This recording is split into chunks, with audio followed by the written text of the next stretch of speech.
Happy Friday, everyone. Chris Gore here from Film Thread. Today, a lot of new movies are opening.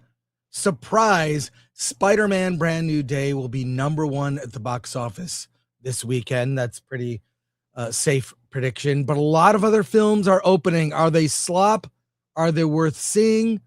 We'll talk about Tony, Super Troopers 3, One Night Only, among others. We have an interview with the directors of an indie movie called Namaslay, and Alan Ng survived Vegas. I'm shocked, and let's get someone to introduce him on the show here. Hey there, true believers. I just want to give a big, heartfelt excelsior to Film Threat for having the guts to critique the movies made about my Marvel characters with such refreshing honesty. In this business, straight talk is rarer than an honest politician, and I appreciate every sharp word. Keep it coming, fellas!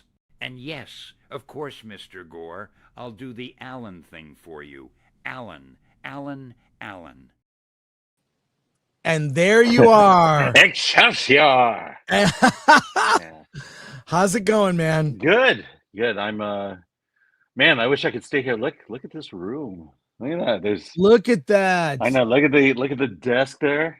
A coffee maker. Wow. So beautiful here. It's gold everywhere. Everywhere I go, it's gold. It's gold. Well, so you went to Vegas for the meetup, which was Friday Night Tights, a lot of other YouTube channels like RK Outpost, Nerdrotic, Disparu was there, sort of other YouTuber friends in the space were there. Jeremy from D-Day Cobra from Geeks and Gamers. Yes. In fact, I spent a lot of time talking to Jeremy. Ryan Kinnell, among others. But while you posted about your trip and your travels there, a lot of people did not see this. I want to play this and see if you even remember this.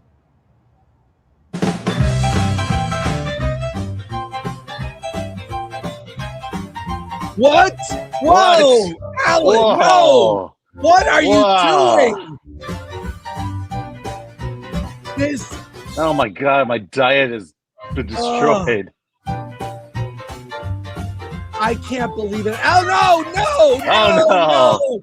What are you doing? Oh my gosh. Do you even remember that, or was it a hangover situation? No, it was that broom. I think it knocked the memory of that whole thing out of me. Well, I love that your yesterday was your birthday. Of course, we talked about it on Wednesday, but I love that you drove to Vegas and spent time with all these YouTuber friends. All our fans, Chris, and fans and friends. I'm sure you will have reason to have another celebration, say with your family, your daughter, and your grandchild that's on the way. Yeah. Yes, we do that. It's it's a complicated situation, but let's just say there's one person in our house that makes the money.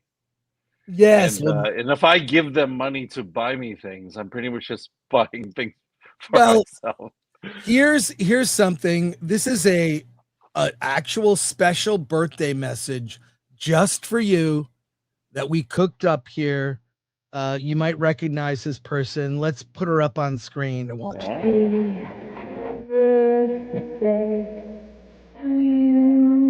Oh.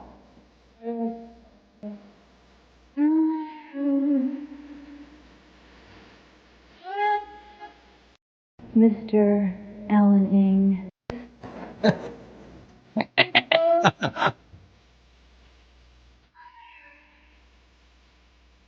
Okay. Oh wow! Look, and that's a presidential birthday greeting. Yes. I happen to be staying in a presidential room at a presidential hotel.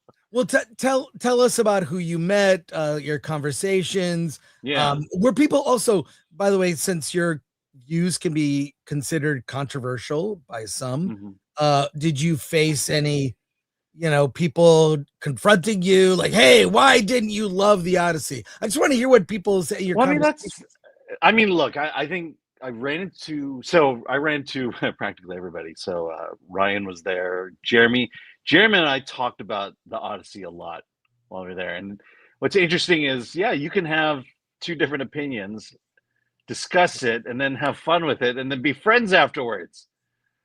Weird, weird. Gary, I got to talk to him a little bit. Let's just say that the line to talk with Gary was very long. Everyone was done and tired, and he still probably had about 20, 30 people in line to talk to him. Wow. Yeah, X-Ray Girl was there, my daughter, Kara. Let's see. Yeah, Disparu is also another one of those. He was in the back room holding court. So I didn't really get to say hi to him. I was hoping to. Your pregnant daughter. Hi, Dad. I miss you. Yes. Well, there you go. And then Drunk 3P on Beardo. We got to, when I couldn't stand anymore, I hung out with them. Yeah. Wicked Virtue, Tugs was there. Let's see. And then Master of the TDS. Got to talk to him for quite a bit. That's great. But in terms of what do we talk about? I mean, most of it was about the Odyssey. Most of it was just the out of the theater reaction, which, quite frankly, the more people talk about it, the more I'm baffled by it, because we just went out after the movie was over and did the video, and I just kind of laid out how I felt about it, and it's weird how that little video just done off the cuff, the impact that it's had. Oh, and I hung out with Culture Casino. Yes. Yeah, but it's a funny thing. We recorded that video twice. Yeah. Because we stopped it because people were walking by. It was too loud. We had to I think our videos, we get it on the second take. Yeah. I always like the first take, but that one came out the way I needed it to anyway. So. Well, look, in celebration for your birthday. Well, I can't believe, first of all, is this even a real thing? Remember we talked about these Atari properties being turned into movies? Could they even make a Pong movie? Here it is, Will Ferrell and John C. Reilly. Yup, it's come to this. Pong the movie. That does not I don't think that's real. I think somebody did that with if this is real, I would say that's the way you do it. Yeah, exactly. That is the Pong movie. That would be good. But really, what I think we all want to see, Alan, is you get what you really want for your birthday, which is, what it is. Yeah, we need to get to 169,000 subscribers, and we are so close. We can literally lick the edge. We're that close to it. And then also, I want to remind people, as we get started with the show here, that go to shop.filmthreat.com. I am modeling and wearing our Doomsday shirt.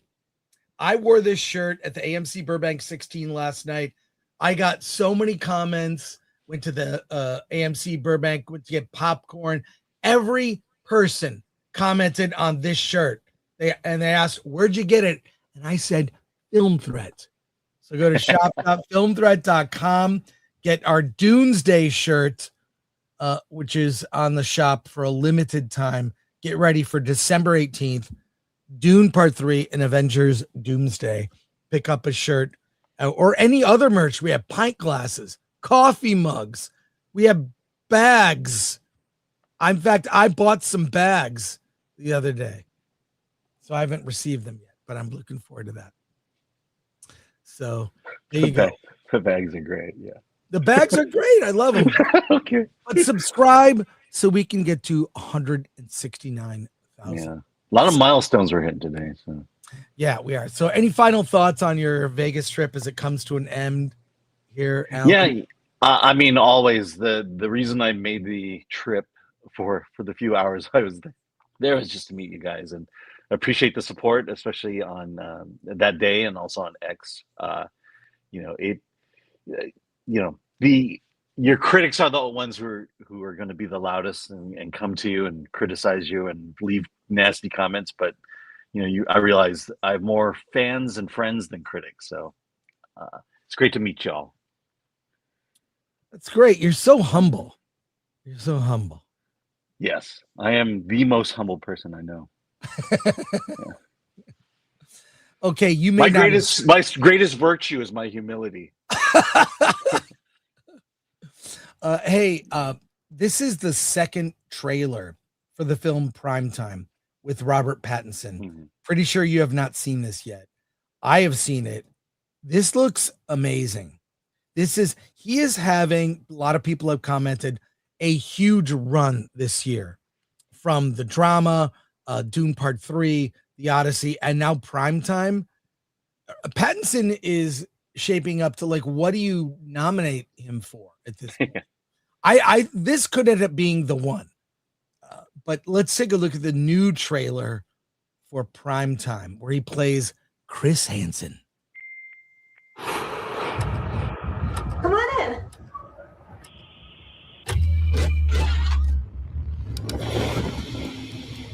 Are you sure your parents aren't home? I'm sure. Big man home. Who are you? You should have a seat right there. I'm Chris Hansen with Dateline NBC, and we're doing a story on adults who try to meet teens online. You see how this looks, right?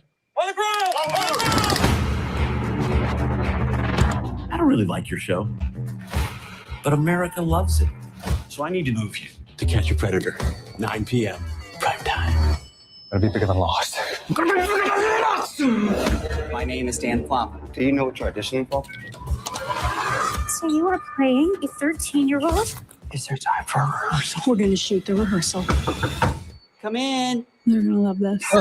Predator has never earned the recognition it deserves. I want something that matters. No more bottom feeders. I want a whale. Don't you ever just want to bleed them?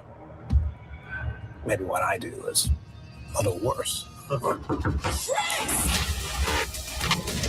This could be our greatest segment yet.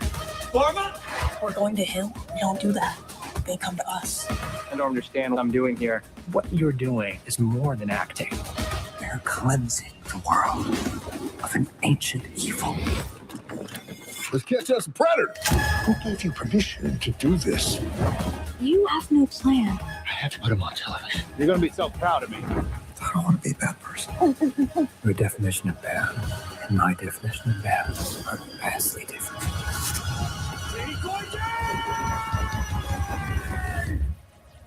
What would have happened if I wasn't here?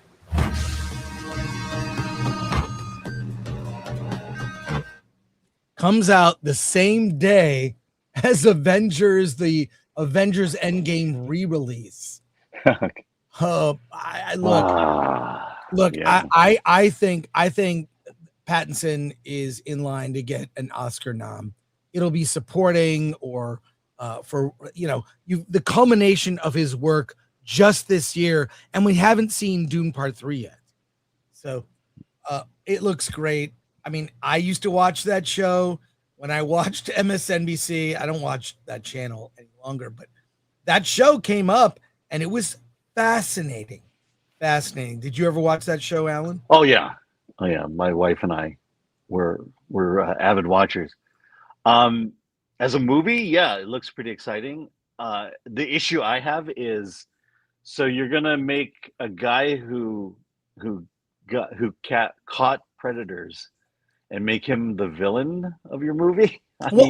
Apparently, there's some things that happen with him that are controversial that I'm not fully informed about. Yeah, I mean, I recently reviewed a documentary that basically it reviewed it a couple months ago about Chris Hansen and the To Catch a Predator, and I don't know if you remember the event that took the show down, but there was a politician, a well-known politician who they caught, and rather than put it on television, the police just went in to go after him, and he wound up killing himself because he was a predator, and that's the event that questioned the show whether it was right, because people were dying, I guess, killing themselves because of it.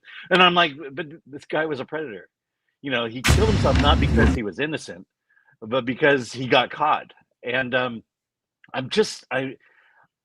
I just can't get myself to think that Chris Hansen is the person that they portrayed him to be, or at least the person that I'm seeing in that trailer.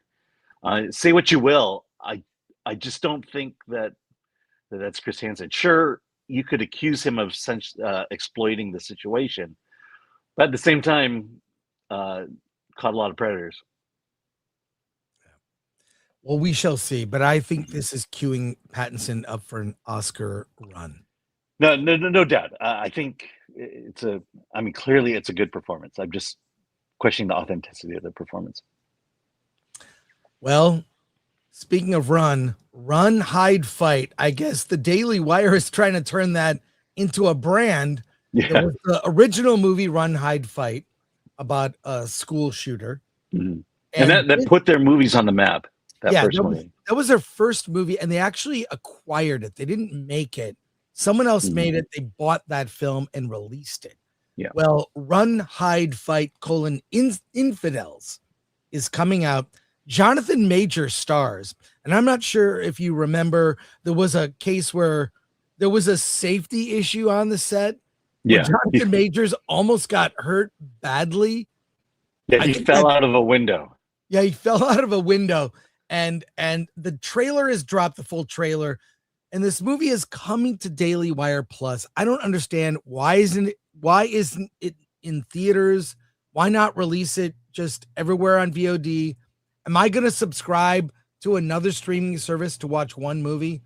Probably not. But the trailer is very intriguing, ripped from the headlines and recent events. Let's take a look at the trailer here. This is going to cause a lot of conversation in the way that Citizen Vigilante caused conversation. Let's take a look at this trailer. Your country is beneath contempt. We who love and serve Allah fought back against the Americans and the Zionists from the scourge of secularism and the lands of unbelief.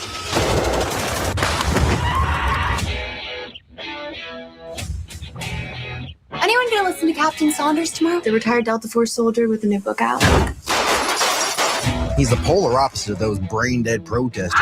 Given the current climate, should Clay Saunders even be allowed on campus? Mr. Saunders is a close personal friend of Chancellor Friedman. This is a decision I cannot flatter. There are three ways Islam will conquer the West. Through immigration, through the wombs of our women, and by using our nation's freedoms against us. Are you paying attention?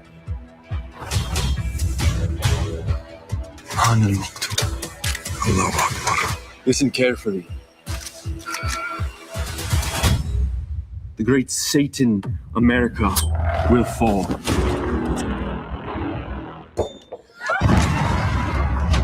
You are infidels. The bodies of women are not pure, and the men's souls are unclean. What makes them so dangerous? Their goals are not in this life, but the next. Anyone? I got friends here. I can't just leave. Listen to me. In the law. We cannot run or hide from what is coming. We have to fight. I will be rewarded 10,000 times in the next life. When you die, you're nothing. Only one way to find out. That's the American way.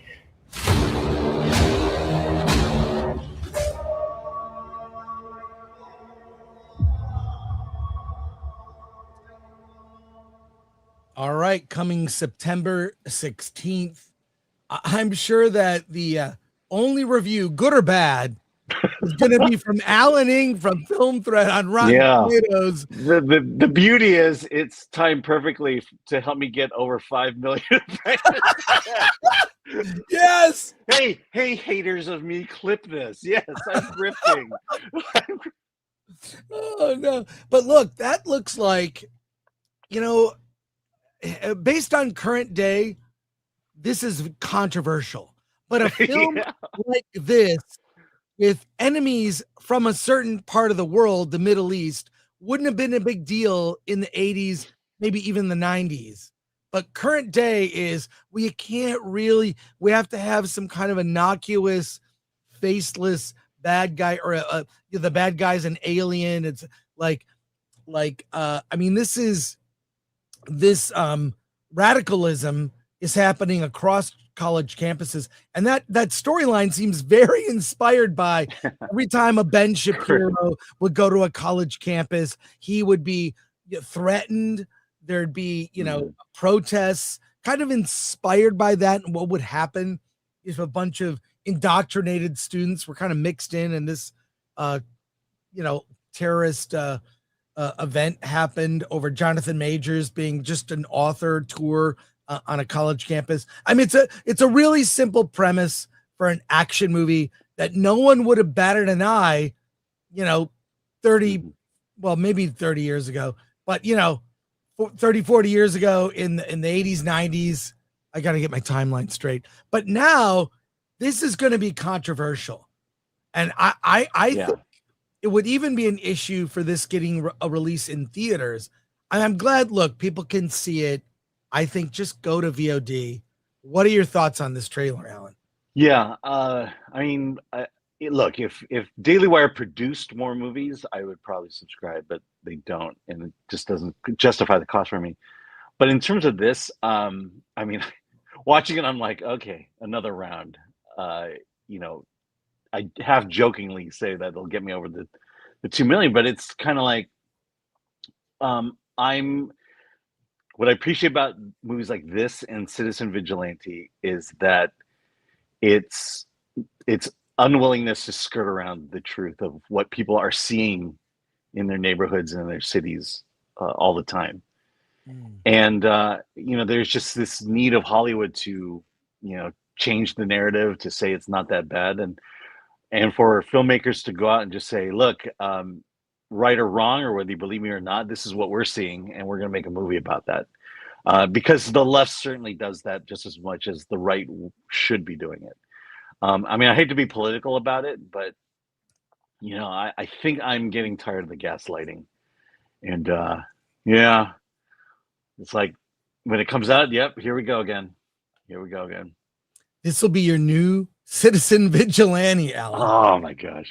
Well, look, I'll see the film. I will give my honest out of the streaming reaction. I don't know. We can't really do out of the streaming reaction. Yeah.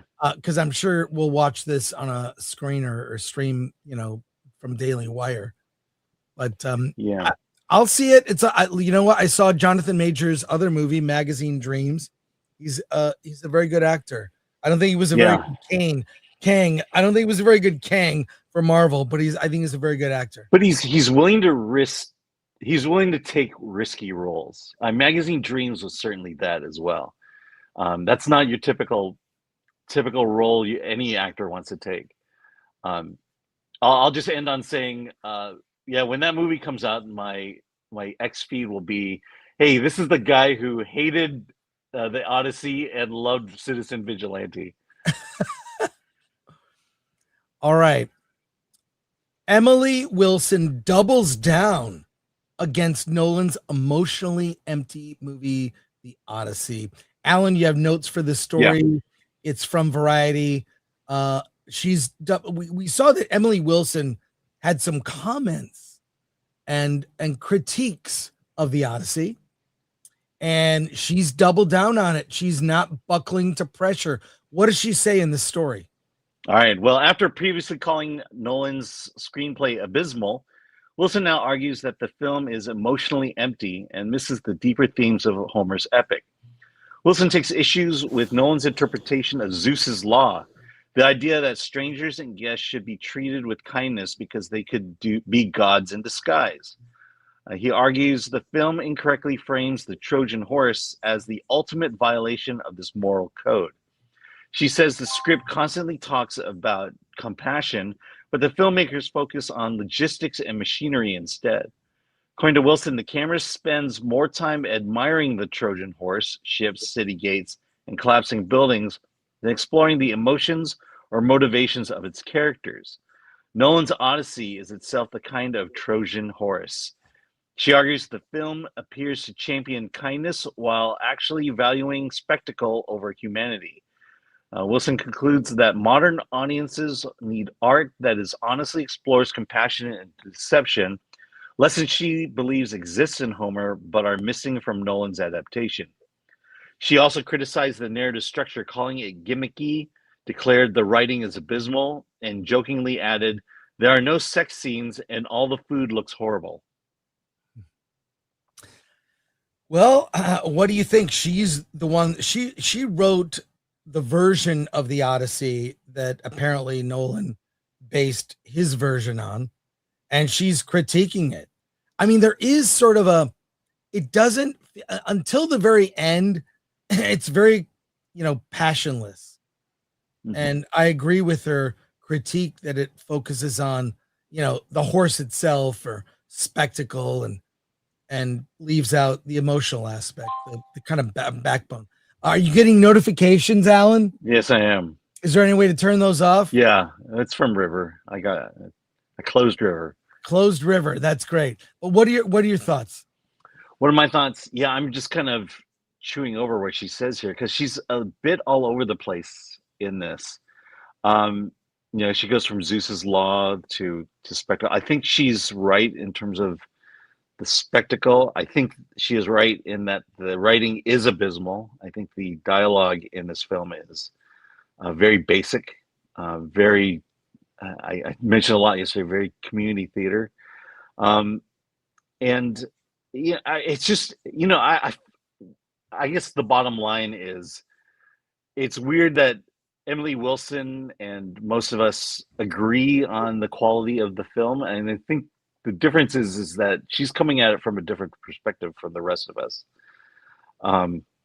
Emotionally empty, misses the deeper themes. I mean, I think that's something we can.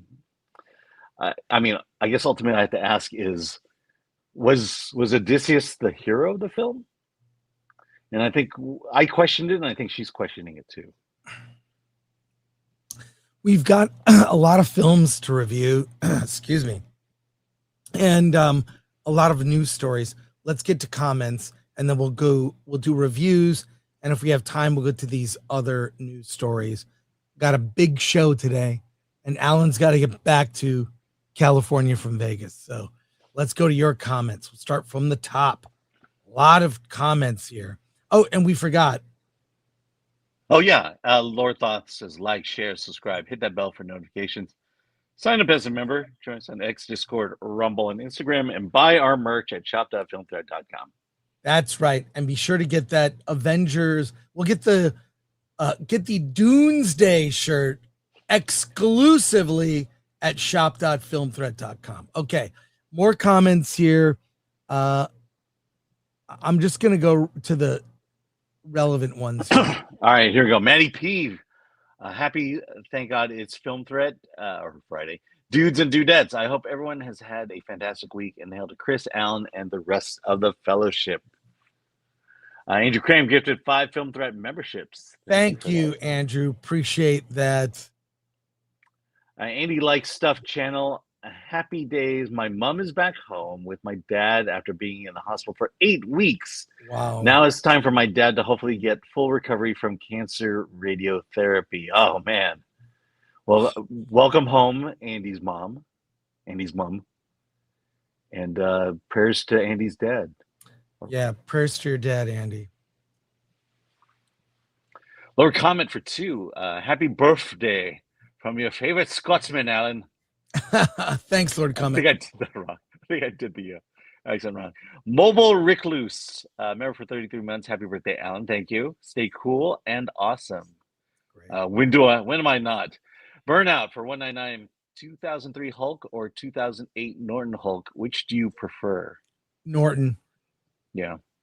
Yeah, I thought the Eric Bana was a bit too it was trying to make a different movie than what the Hulk is.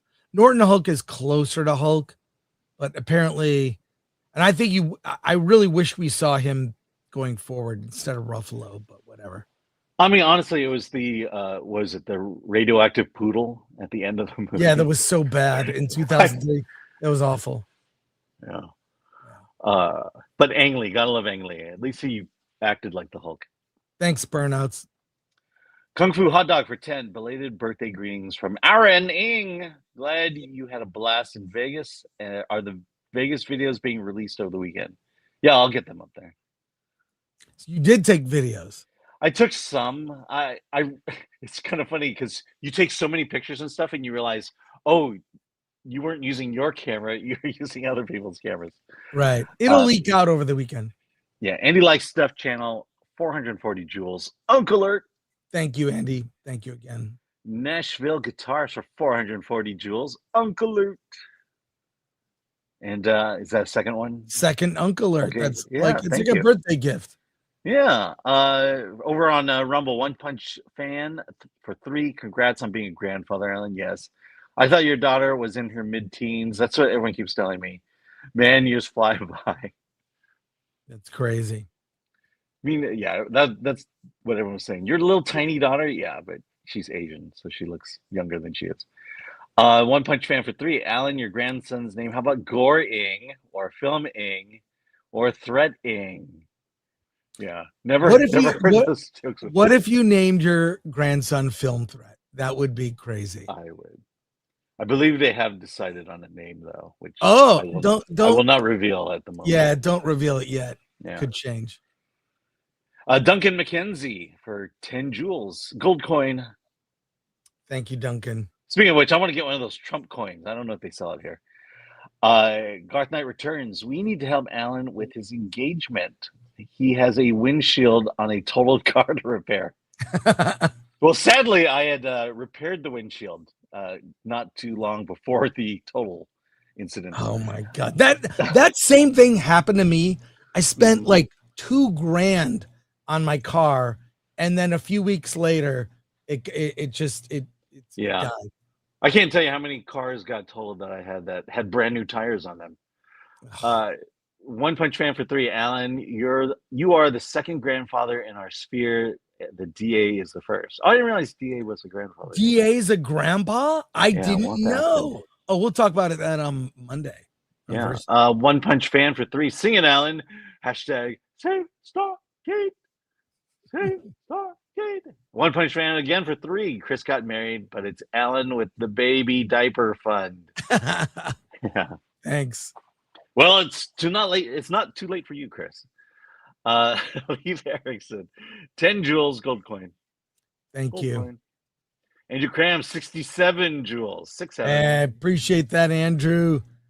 And then Daniel Ormond. Who is that? For 999. Happy birthday, Alan, and happy birthday to Film Threat's atomic producer. Happy birthday, Lori. Atomic Lori. Wait, is it Atomic Lori's birthday? Is it your birthday? Is it today? Is it today? You're Why born didn't you after say me? anything? Oh my God. I don't know who this Daniel is, but that's great that he's wishing you a happy He sounds birthday. like an idiot for one thing, but Oh my God. Happy birthday to our producer, Atomic Lori. Yeah. What are you doing working on your birthday? All right, well, let's make it quick. Hey, I drove to Vegas on my birthday. Andrew Cram for 25. Happy belated birthday, Alan, the grand of grandfathers. Thank you. Oh, that's great.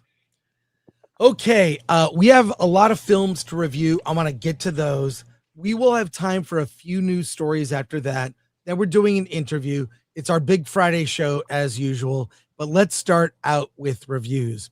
Let's talk about a movie you and I both saw, Alan, One Night Only. This is a romantic comedy that has a kind of almost a sci-fi premise.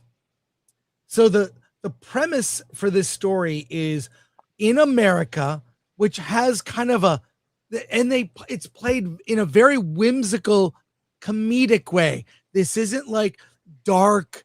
It's not scary. It's very lightweight.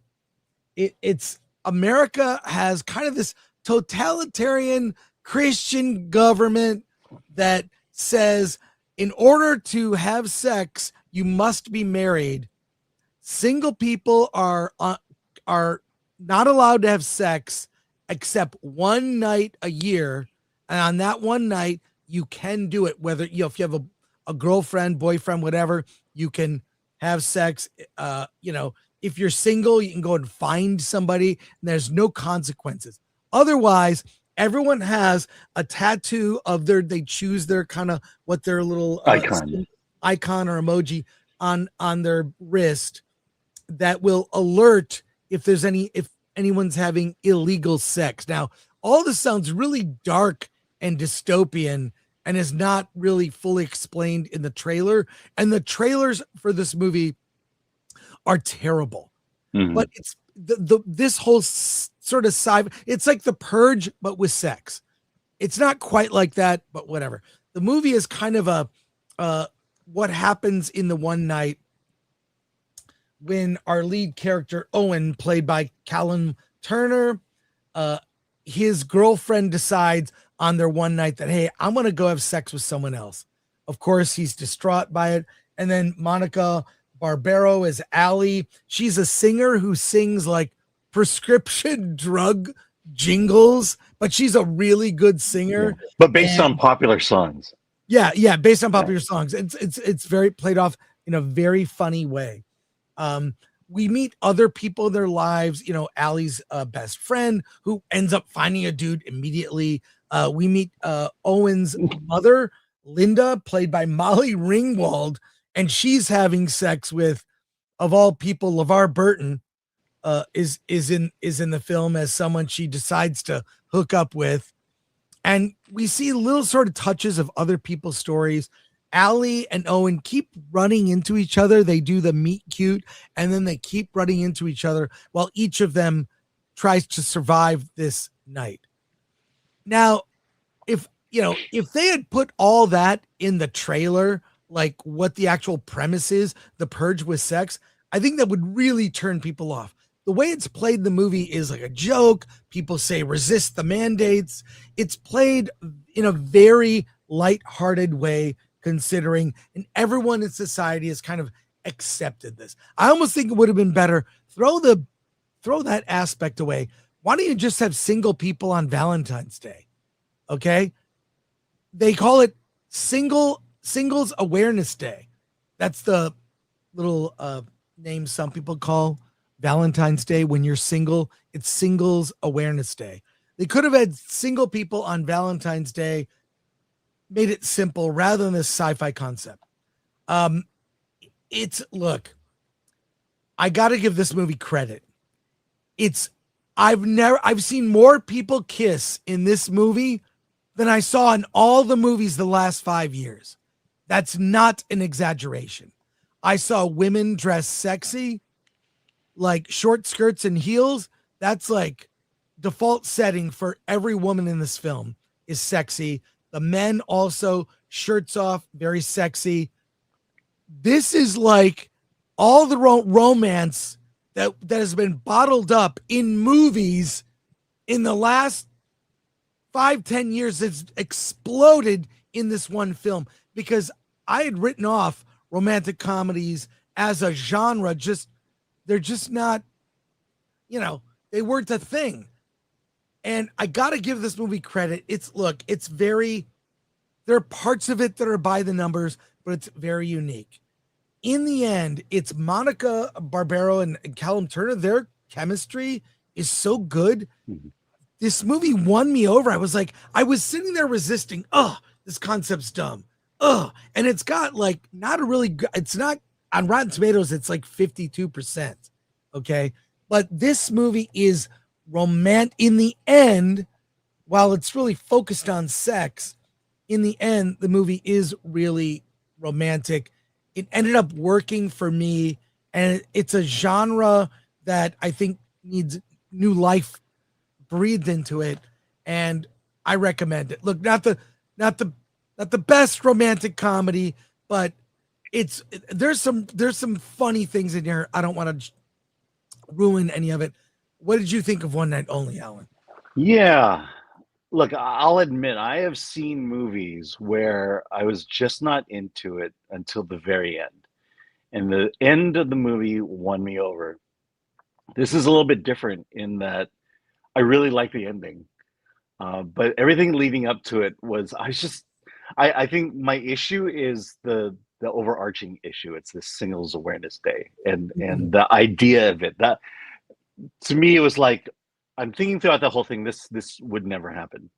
Right. This could never happen. And I get it. Look, sci-fi is like that. I'm not saying this is a sci-fi movie, but it brings out this absurd idea and then lets it play out. And this is an absurd idea, and it's meant to really shine a light on sex and relationships today. And there are messages at the end of the movie, and I'll focus on that. This movie is an exploration of sex and relationships. That this one physical act that people are pent up and are saving for one day. Most of society is about that physical act versus these two who ultimately learn. Sorry, spoiler alert. That the relationship is more important than the sex. But damn, the things that happened up until that point, it's like I'm just not buying it. And then to add on top of that, very mediocre humor. Like Owen has a girlfriend in the beginning of the movie, and she wants to have sex with I think it's the super of her building instead of him, and he has this name.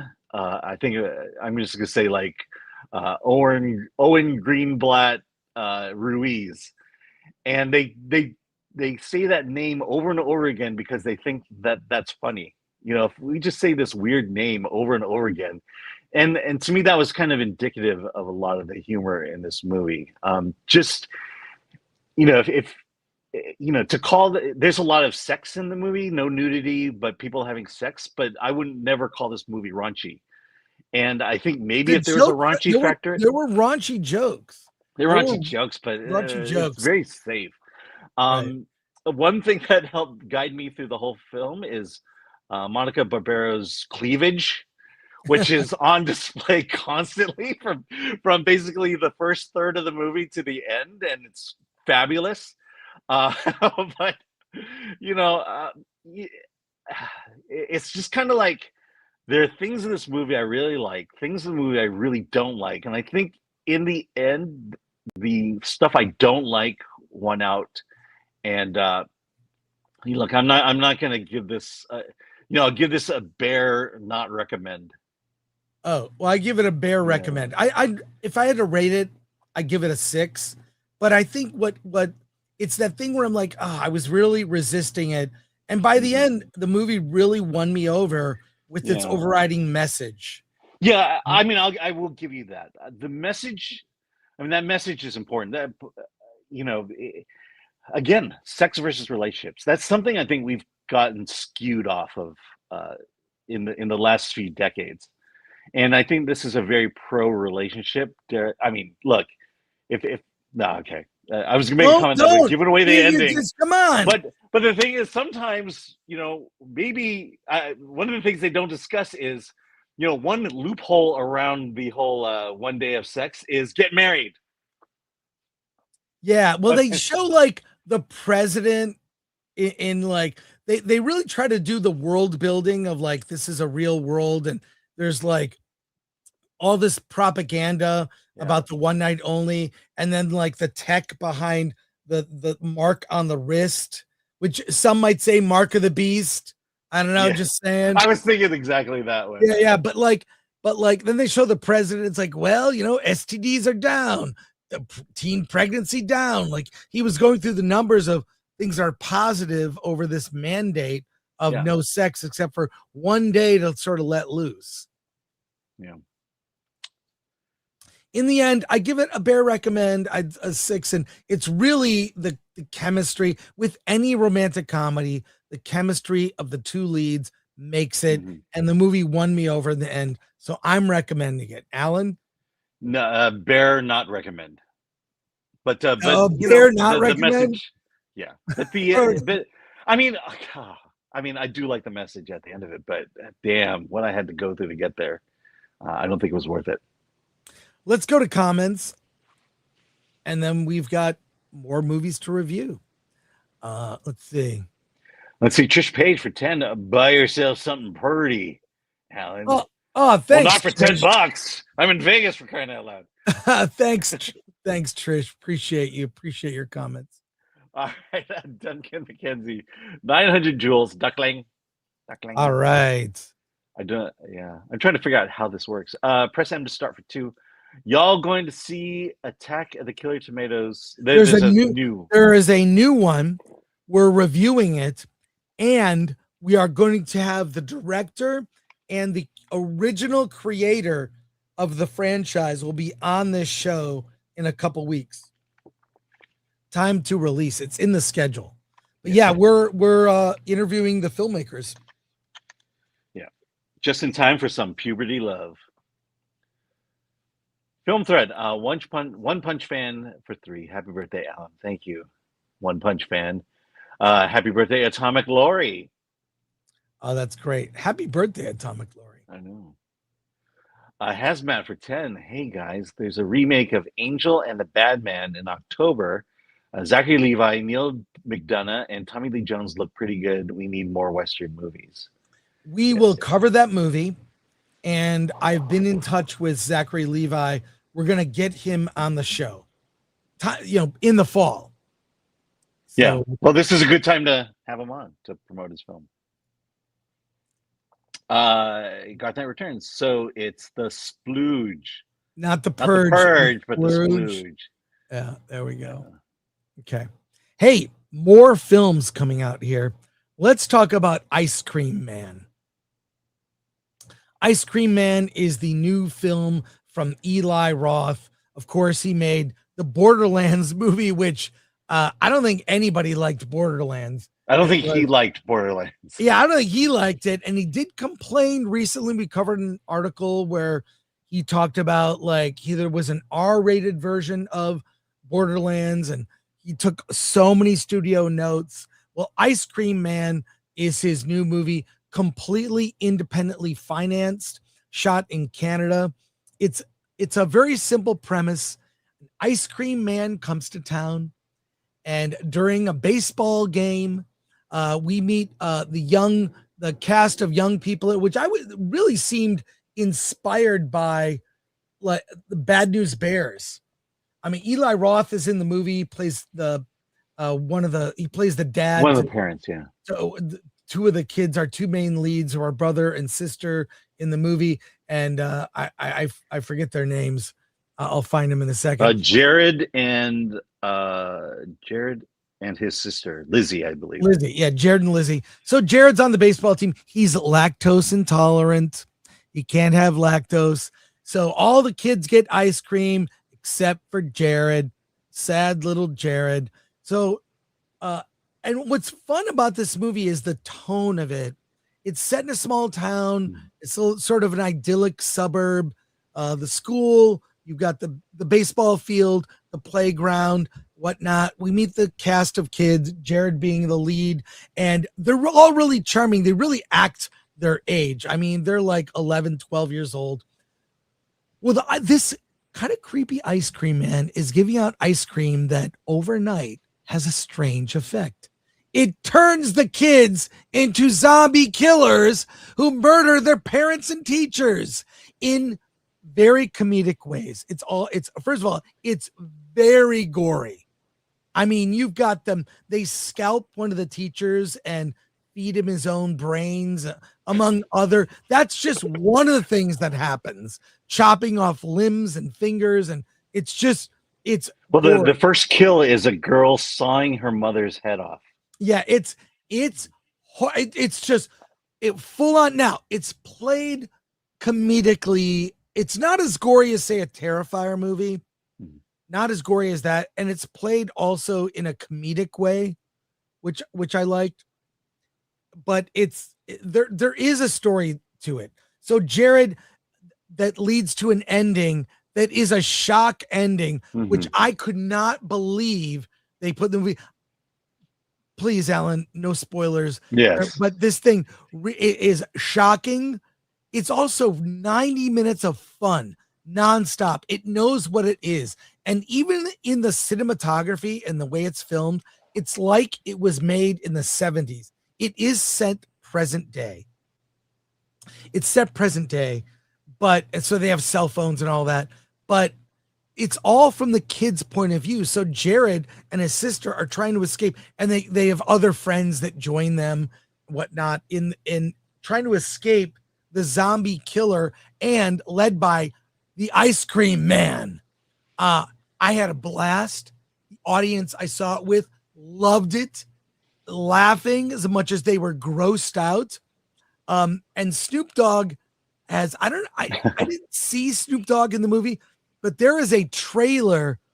There is a trailer, and Eli Roth is known for this. He'll do like a fake trailer, but he ends up making the movie. And Snoop Dogg narrates this trailer. It was shown right before the movie. Don't go in the house, bitch. That's the name of the movie. And all it is Snoop Dogg. There's people go to a house, and they go in the house and something bad happens. And then the title comes up on screen, and Snoop Dogg says, don't go in the house, bitch. It's hilarious. This is the trailer that showed just before Ice Cream Man. So I thought, well, maybe it's a fake trailer. Apparently, that's a real movie. Yeah, because I saw this at home, and I have no idea what you're talking about. This was okay. Not. Well, I saw it in the theater, and they showed this trailer that was for it's like, oh, this is fake. Yeah. It's not. I've not. come to find out it's a real movie. Anyways, that's a divert from that. I had a lot of fun. It's not for everyone. If you're a fan of horror, this is a really fun horror comedy. Exclamation point on the comedy. And from a kid's point of view, and I you know what, the cast of kids is really charming in the way that some of the kids are assholes. Like there's a bully that is, these kids, it reminds me of a film I grew up watching, a series of movies. The first one with Walter Matthau is the best. Bad News Bears. Kids are dicks. They're mean to each other. They cuss. And that's the kids in this movie are like that. They're not fanciful kids out of Disney, a Disney Plus show, or Nickelodeon. No, these are asshole real kids plucked from a 70s movie like Bad News Bears. I loved it. Not for everyone. The gore is going to turn off some people, but I love it. It's good to see Eli Roth back in his element.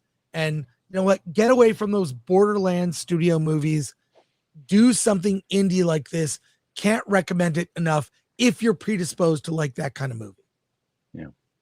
Look at the little girl here. She's barely in the movie, but she makes such an impact. Yeah. She's so, Alan, what'd you think? I'm gonna. What I think, yeah. So, I did enjoy this. Look, if I were to read you the comments I get, the comment about this one was, of course, the guy who hated the Odyssey and loves Citizen Vigilante loved this movie.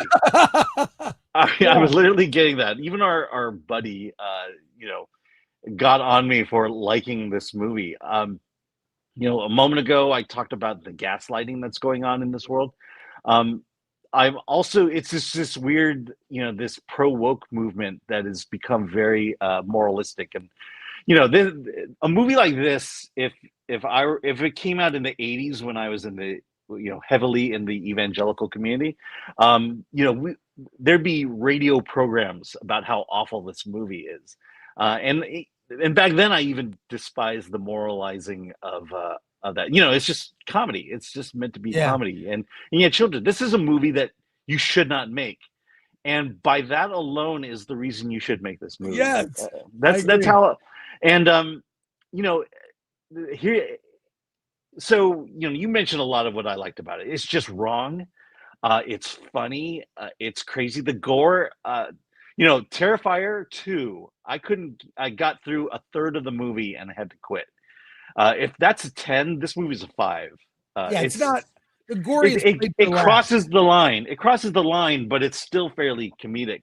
And I think when as it was going along, it's like, okay, this is a fairly typical story. There are two things that really stand out to me. I'll mention one is how the instructions the kids have to kill the ice cream man is hilarious. I'm like, It's like it is so complicated. How the hell are they going to do it? And that's what makes great horror films is, it's a set of tasks that are almost impossible to do, and these tasks are virtually almost impossible to do. And not to spoil anything, but that ending, Ending is a shocker. the ending, yeah, Is I'm a like, shocker. I mean, I'm like watching the ending as it unfolds, and it's like, oh, that's how he's ending the movie. Yeah. And I'm like, wow. I mean, I want to feel like this is brilliant. And I that it's one of those endings where you have to experience it. You can only experience it one time. And Yeah. so I would say, yeah, please do not find out what happens at the end. Watch this movie and experience it for the first time. And it's a good horror film. I know if you're a horror fan, one of the things you want to see are creative kills. Yeah. And this movie has so many creative kills From a using, kid's standpoint. like using things on the playground, things from like a classroom, elements. Like, I don't want to give the creative kills away, but that's a way, it's a barometer, a way to judge a horror film. How creative were the kills? On a creativity level, it's a 10 on the creative kills. But and the way the comedy is played, and then you could we take that off screen? And then when you you match that with the comedy and the likable characters, I really enjoyed it. I recommend it if you're predisposed to like, this kind of movie. So I recommend it. Alan, do you recommend it? Yeah, I recommend it. Great. This movie should not have been made, and so go out and see it. That's a good way of putting it. Let's go to people's comments here. Yes, let's see. Jason Nelson for 2. Happy birthday, Alan. Thank you. Any Beardo stories from Vegas? Yeah, I actually got to talk to Beardo for a good amount of time this time around. I will say that Geeks and Gamers Park hopping, they're going to Disneyland, and they will be making content. And I'm excited to see what they're going to do. That's great. Texafire, Ice Cream Man is the fun kind of exploitation B movie horror that thrived in the 80s, and I loved it. Yeah, same. People are getting on people who like this movie because they, it's like, okay. I don't understand why. Ron Charmin, was it well written? No. Was it well acted? No. But was it fun? Yes. I got a lot of laughs from me. Same. I agree with what you said. Don Mag, I saw Ice Cream Man last night. I like that it was colorful instead of dark looking. Like most horror these days, it goes way overboard with the gore, though I did laugh at the post-credit scene. Yeah. Gardner returns. Hell is beginning to freeze. Alan recommends a horror movie. I like comedy horror movies. Yeah. This is more on the comedy side. Hey, let's talk about the Anthony Bourdain movie, Tony. This film is directed by Matt Johnson, who did one of my other favorite movies this year, Nirvana, the band, the show, the movie, which is an amazing comedy that Matt Johnson also stars in. In this, he directs, and this is not a traditional biopic. It's about Anthony Bourdain as a young man. He calls himself Tony. In the beginning of the film, he's submitted to get a scholarship to write a novel.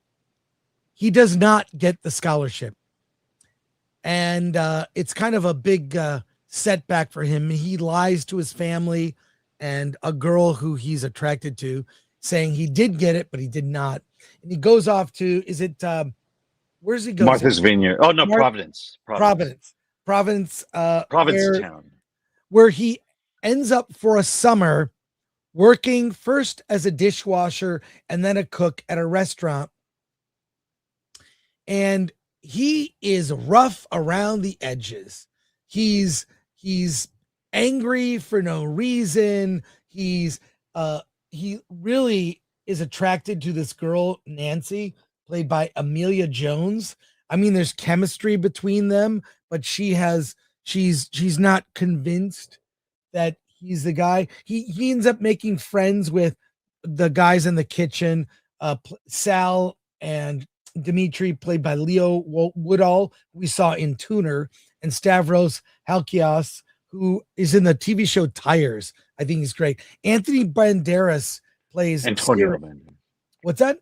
Antonio Banderas. Yeah, Antonio, excuse me. And thank you. Antonio Banderas plays Ciro. He runs the restaurant. He teaches Tony about love of food, the passion of food. This film is about a young man coming of age over a summer, making lots of mistakes, getting in fights, getting his heart broken, failing over. I mean, there's a whole montage of Tony. He doesn't have anywhere to live, so he sleeps in the hammock outside of Ciro's house, and he's lazy. And so Ciro, to wake him up every morning, takes a bucket of cold water and splashes it on his face. And he does it every morning. Every morning. There's a montage of him getting splat, like he's shook awake by this. And it really is about him becoming a man, being accountable, taking responsibility, learning to control his emotions and control his creativity. And it's only covers Anthony Bourdain's early life. So it's like just this one summer of how he kind of found the passion and love for food, women, and in addition, just life in general, taught by kind of this mentor played by Antonio Banderas. Dominic Sessa is so good in this film, and the way it's shot, it's period piece in the 70s, and it not only looks like it feels like it with the music, the tone, the way it's shot. So well done by Matt Johnson. And it really is this kind of tone poem about the man, and it's how he became who he was and why he is to be admired. So it's I just fell in love with this movie. Cannot recommend it enough.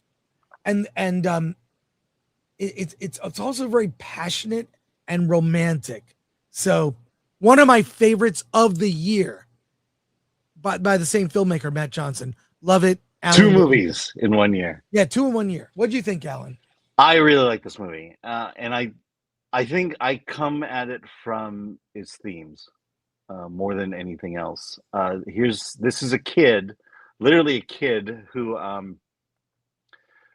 basically has validation issues.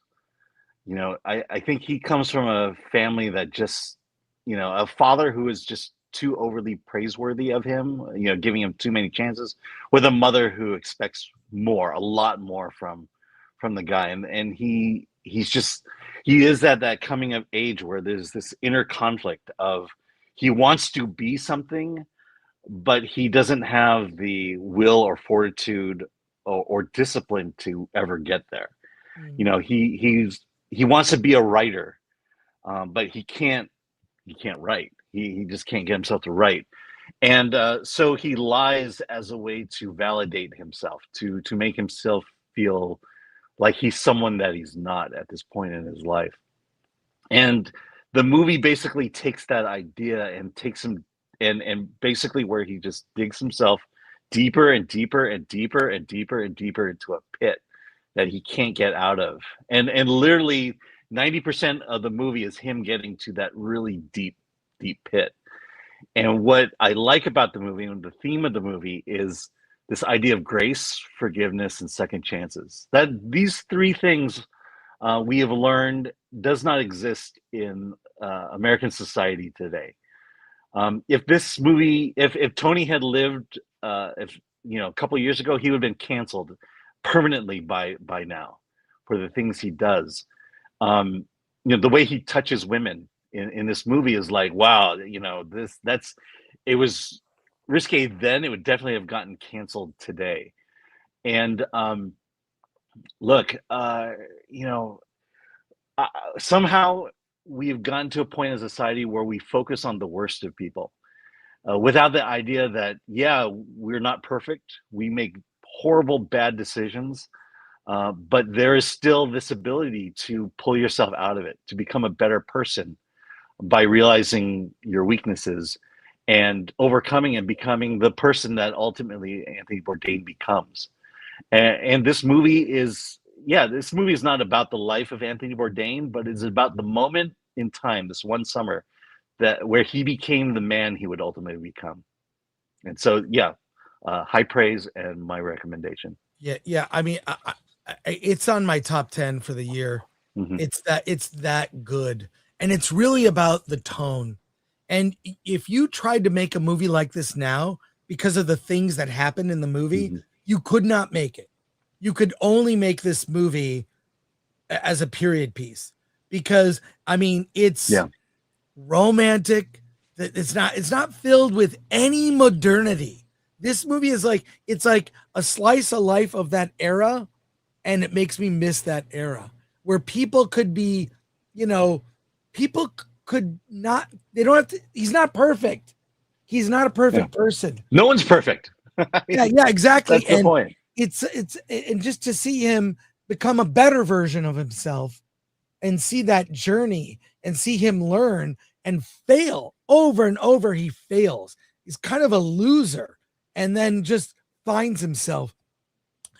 It's on my top 10 for the year, and I loved it. Can't recommend it enough. What about you, Alan? Yeah, no, definite recommendation.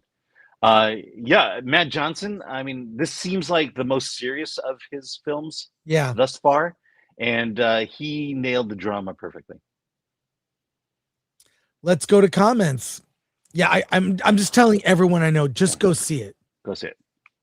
Oliver Laverty Farag for 199. Happy post birthday to the pre-granddad. Yes, things are exciting. Things are exciting at my home right now. Pre-granddad. Okay. Yeah.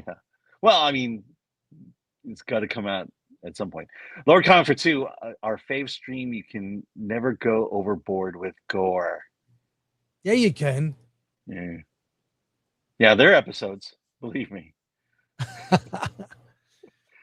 Hey, let's talk about Super Troopers 3. Alan, why don't you tell me about this? You actually went to the premiere. The world premiere. The world premiere. I'm part of the Access Media.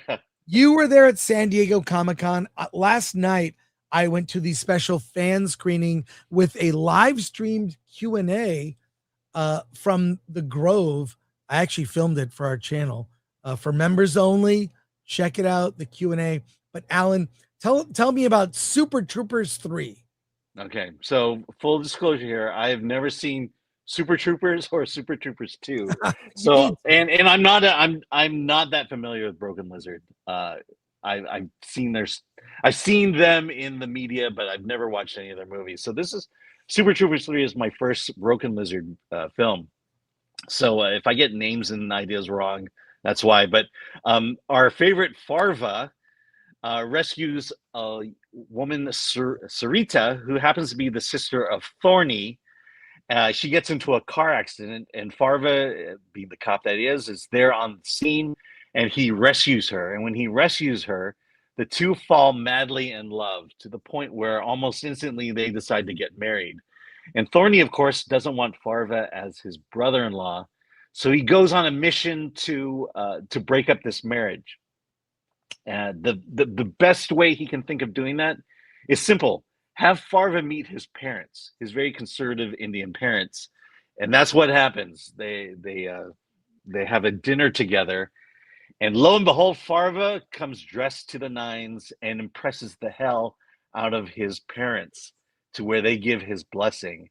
And so that is the main through line of this movie. It's Thorny trying to stop the marriage of Farva. Of course, there are other things going on in the film. There's a new rookie on board, played by Andrew Dismukes, who is star of a award-winning film. There's also other things going on in town, other side stories. Nat Faxon is the new captain after Brian Cox's character retires. There's a whole storyline there. I would guess that this is a fairly typical Super Troopers film. It's just three basic plot lines, woven together, one skit after the other. A lot of silliness, a lot of gross humor, a lot of childlike schoolboy humor going on here. But I will sum up this movie with the iconic line from Thorny's mother, who says, "I like racial humor." And I really like this movie because it had a lot of racial humor in it. I think the theme today is I like movies that shouldn't be made. This is a movie that shouldn't have been made, and I'm all for it. I laughed. I had fun. It's really, I am familiar with Broken Lizard, and it's really about the rivalries between the cops. I love that they lean into all the racial humor, and that is, of course, due in no small part to Jay. I'm gonna mispronounce his name, Jay Chandrasekhar. That's close. Yeah. Yes, Chase Crawford is in it too, as he's a syrup runner. Kevin Heffernan plays Farva. He's one of my favorites. Look, it's not the best of these Super Trooper movies. I think the main reason is that a lot of the humor from previous Super Troopers movies was all based around weed, and weed is legal. So what do you do when weed is illegal? How do you make a comedy like that? Well, you make it racial. That's how you exactly. So all of that went away. I'm a bigger fan of Beer Fest. I think is their best film for me. I wish they had done Beer Fest 2. One of the funniest jokes I've seen that I don't want to ruin. Beer Fest is so good. So I'm really lukewarm on Super Troopers, knowing their past work. Is it, I like seeing those characters on screen again. It just didn't land for me as much.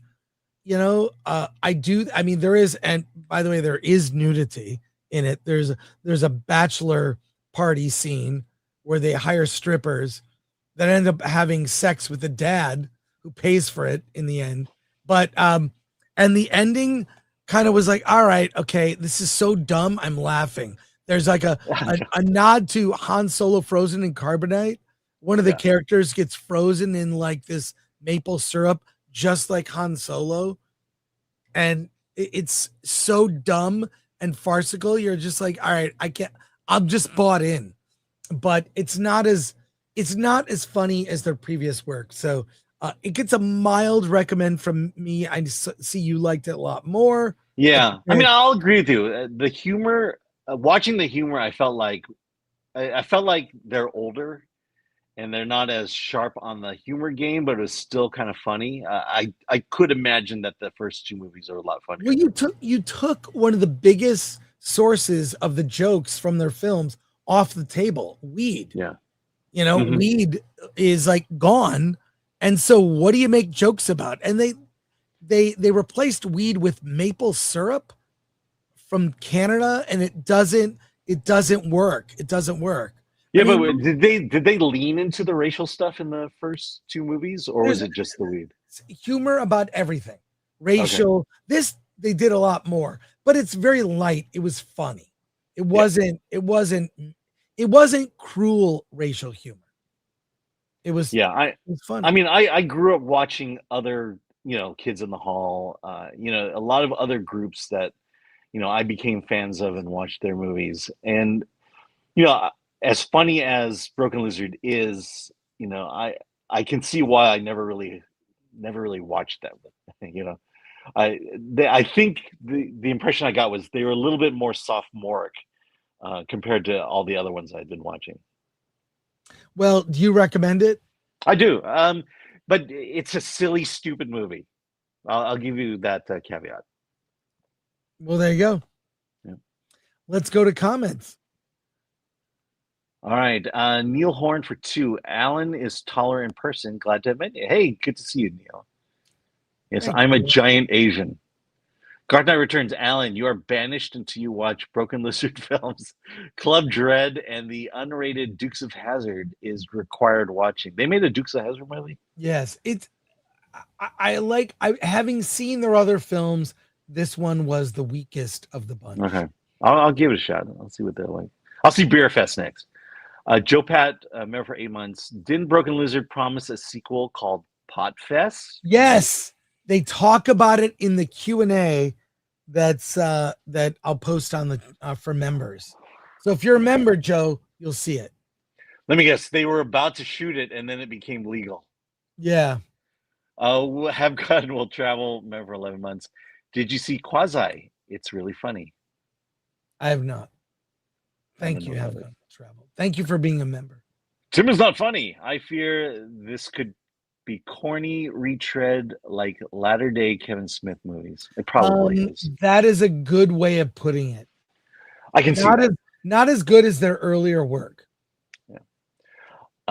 Israel for 20. Hey, met you last night. Hail Film Threat. Happy Friday, Alan. It was great meeting you, yes. And briefly seeing Chris via phone. That was me. Thanks for being there, Chris. I was at the AMC Burbank 16. I was trying to get to the Batman statue. It was crowded. Yeah. I just want to say hi. It was so noisy that I'm like, there's no way anyone can hear you. So, yeah. So they grabbed my phone and started passing it around to everybody. I'll also say that room had no air conditioning, and it is. Is that true? Yeah, and it's 111 even at night in Las Vegas, and so it was pretty.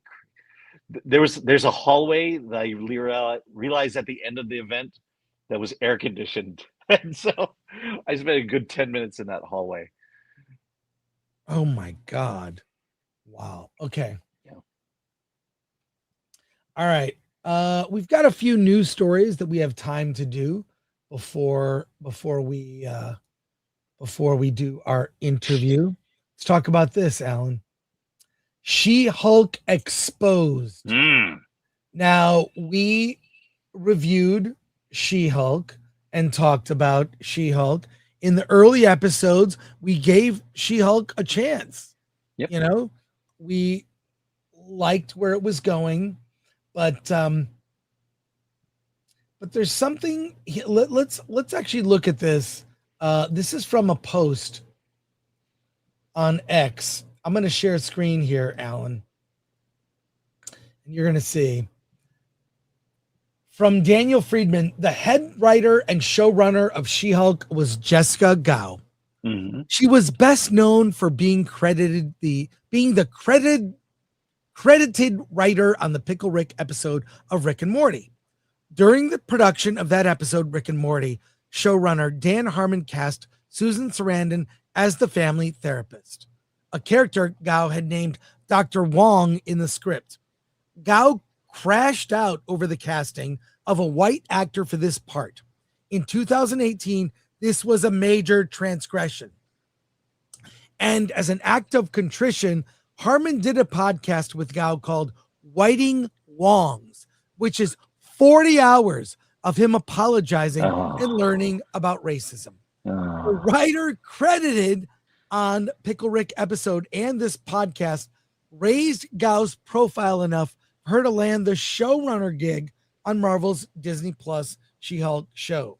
But the production was extremely troubled. In addition to not staffing lawyers or legal drama writers on the show who could deliver on the Ally McBeal in the MCU pitch, the She-Hulk show required, as described by Gao in interviews, an extraordinary level of direct personal involvement and micromanagement from Marvel Studios head Kevin Feige. Gao described her relationship with Feige as supportive and collaborative, but she also describes him routinely intervening to reshape the show in the wake of catastrophic test audience responses. In the final episode, She-Hulk breaks the fourth wall of her show, climbs through the Disney Plus UI, and confronts a robot named Kevin, that has been controlling her life. Feige allowed this, but Gao wanted to put a baseball cap on the robot like the one Feige wears, and that was a bridge too far for him. According to an interview Gao gave The Hollywood Reporter, she threatened to resign if the robot could not wear the hat, and Feige immediately accepted her resignation. A visual designer managed to mediate the dispute by incorporating a hat-like element into the robot's design. The show was canceled after the first season. The cast has been released. None of its events have been referenced in any other Marvel productions. And She-Hulk star Tatiana Maslany is not in Avengers Doomsday. Jessica Gao has no IMDb credits since She-Hulk was canceled in 2022. What do you think of that? And I've got a video clip we can show. Yeah. That addresses some of this. Alan, what do you think? None of this surprises me. It was She-Hulk came out. Look, you and I liked the first few episodes of She-Hulk. I think a lot of it was, okay, it's not awful. We can give it a chance. Well, and we had, here's the what? It's not awful. We can give it a chance. We had the luxury of having at least the first half of the episodes to be able to watch and binge. Madison was a great character, and why Madison is not in Doomsday, I don't understand.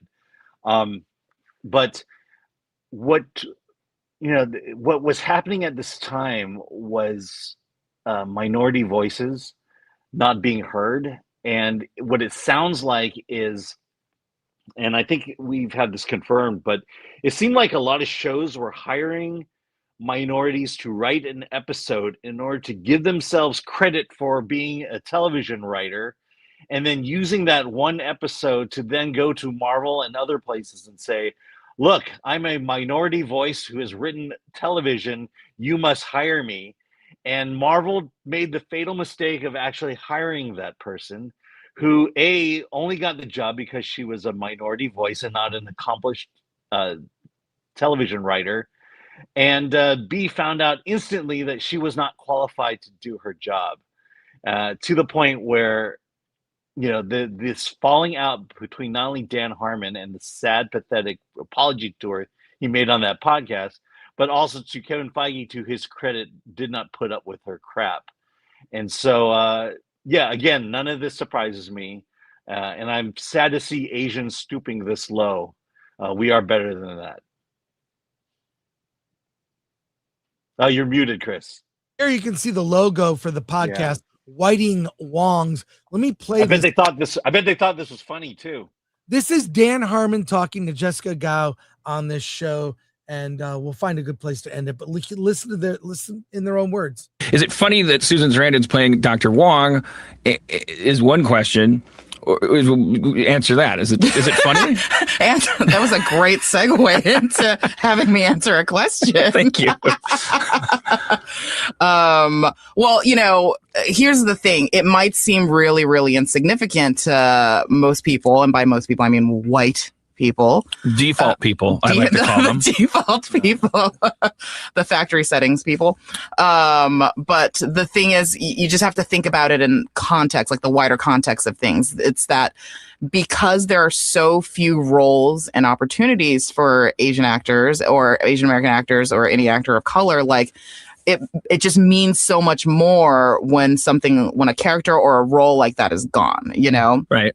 And so, because it's like 100% of that episode and probably that season's Asian roles just went out the window. Yeah, exactly. So that's why it means more, because like if you're the default casting choice and you're 95% of the roles could go to you. Like if one role was changed, unless you were like an incredibly petty person, you'd be like, oh, whatever, who cares? That's an insignificant role. That is a drop in the bucket for me, but if there was only one opportunity for you and then it gets taken away from you, it's glaring, and you just feel invisible and unrepresented. And the thing with representation is it's important because if you're a white person who grew up in America, you don't have the experience of knowing what it's like to grow up and never seeing someone who looks like you on TV, and that makes a huge impact on your development and how you see yourself in the world and in the society that you live in. To grow up in America and never ever see someone who looks like you on TV. And it filters down to like the, most basic levels of like play in children, because if other kids will be like, you can't be Superman or you can't be Wonder Woman. because because you don't look like them. Yeah, eloquently put. Again, that's our introduction. That's why I wanted. That's why then we started laughing about. Well, look, because I think it's as silly as any of you do listening to myself talk about race, but quick That's pause insufferable. there. You can curate and choose what you watch. If you're not seeing yourself on TV, watch other TV. I mean, even as a kid, I watched a lot of shows where there were Asians. There were a lot, everything from Johnny Sacco, Ultraman, Toho Godzilla movies. I don't know. But I need to push back on that because those are Asian imports. Correct. She's talking about Asian Americans who can't get work, which is true. The representation in Hollywood of Asian Americans is incredibly low. And people always use the example of, well, there's a lot of Asian stuff, but again, it's all imported. It's not from America. But to this point, though, I mean, I would find it interesting. What if instead of Susan Sarandon, he had cast a black actress to play that role, to play Dr. Wong. What would she say then? And I think what is happening here with me is I'm just so tired of this conversation. Just make your stuff. This idea. Okay, I'll put it this way: she is behind the scenes writer. She's not the writer. Putting her as the writer of this episode was more of a reconciliation than anything. The issue and the point of all of this is she was not prepared nor qualified to be the writer and showrunner of She-Hulk. And as the title says, we're exposing this. You can have this conversation all you want, but the fact is remaining, they hired an Asian woman to do this show, and she wasn't qualified. She wasn't ready for it. Well, let's continue watching a little bit more or listening to a little bit more of the podcast. And so we started laughing about that and said, let's do a podcast. And here we are, waiting wongs. Yeah. Now it's neither of us, we don't have bachelor's degrees in ethnography or what ethnology. Like we're not claiming to be experts on anything. I don't want to say it's a joke podcast that it's all a big gag, but it should be taken with that much of a grain of salt. Like I'm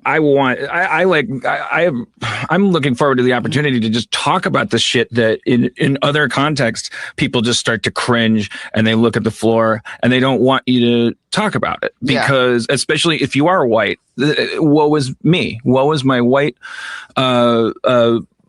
alabaster soul, like, because you China people, you're always talking about how privileged I am, but think about how upsetting it is for me to not be able to talk about race at all. You're the real victim here. Yeah. The single phrase I hear the most from Dan is "Woe is my alabaster soul." But yeah, and I don't think Jessica, I won't put words in her mouth, but I don't think. But you're an expert on one thing, which is being Asian. Yes, I am the foremost expert, and I'm an expert, I guess, on being default or neutral or vanilla or white or dominant or privileged or whatever it is. This is basically, at least my hope is that this is an honest conversation between two people who think very highly of themselves. Right.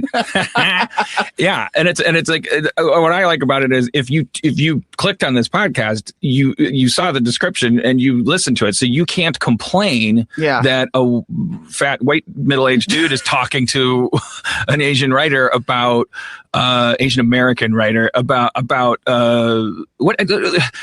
race. So anyways, so we're just going to be all over the fucking map. I think we'll just talk for 45 to an hour or something like that. Sure. We'll take a break in the middle in case anyone ever wants to advertise during it. But who knows? We might end up talking about oatmeal or something. Well, I mean, how much longer is this? Damn. It's a whole hour, but this is an HR struggle session. Yeah, that's exactly what it is. But all I'm saying is this attitude from her, it explains why She-Hulk went so awry. And additionally, I just think she may have been inexperienced. She didn't fulfill what you and I thought the show was going to be, which is Ally McBeal with superheroes. It'll be fun. We'll have superhero, supervillain challenges. It'll be She-Hulk shenanigans. It'll be like the comic book. But the decision to make the fans, the incel fans, the villains in the show was so wrong, or can I say wrong-headed? Yeah, you just did. Yeah. Can I just say that it was so wrong-headed that it explains why that show ended up being so bad. Yeah, to me it's the entitlement. It's, you know, just because she is who she is, a Asian woman,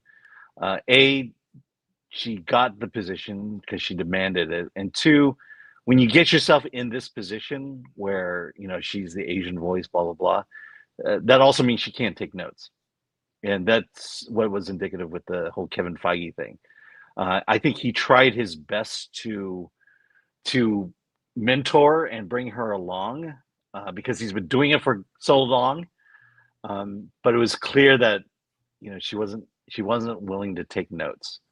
And look, for someone who hasn't written that long, you don't know how to write television.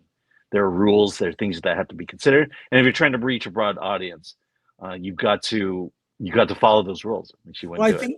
Between that post and that podcast, we really learned why that show failed. That's why things went wrong. Why things went wrong. Let's go to comments, and then we have two guests waiting in our digital green room. Rish and Kanish are here. I see you guys. Give us a few minutes to reset. Let's go to our comments. We'll get right to you. All right, Joe Pat for 199. Bonus points to the Broken Lizard member who was in Sky High. Yeah. Which one? Kevin Appel for 550 joules. Stay hydrated. That's right. It's 110 degrees there, right, Alan? I had to buy a whole case of water while I'm here. Don Mack, the picture of the writing room for She-Hulk summed up why the show was terrible. Yeah. Yep. Uncle Jimmy Jam, 2 wongs don't make a white. For sure. Royce and Bailey for 6 bitcoins. I don't think these people know any kids. Yeah, that's the other thing. Royce and Bailey for 6. I like the Turtles despite not being one myself. There you go. All right, Alan. I love that it's Friday. We got the weekend ahead of us. But you know, on this show, we like to champion and discuss indie films. We have the filmmakers Rish and Kanish from, did I get that right? Oh my God. Please correct me. Their movie Namaslay opens. Let's talk to them right now on the show.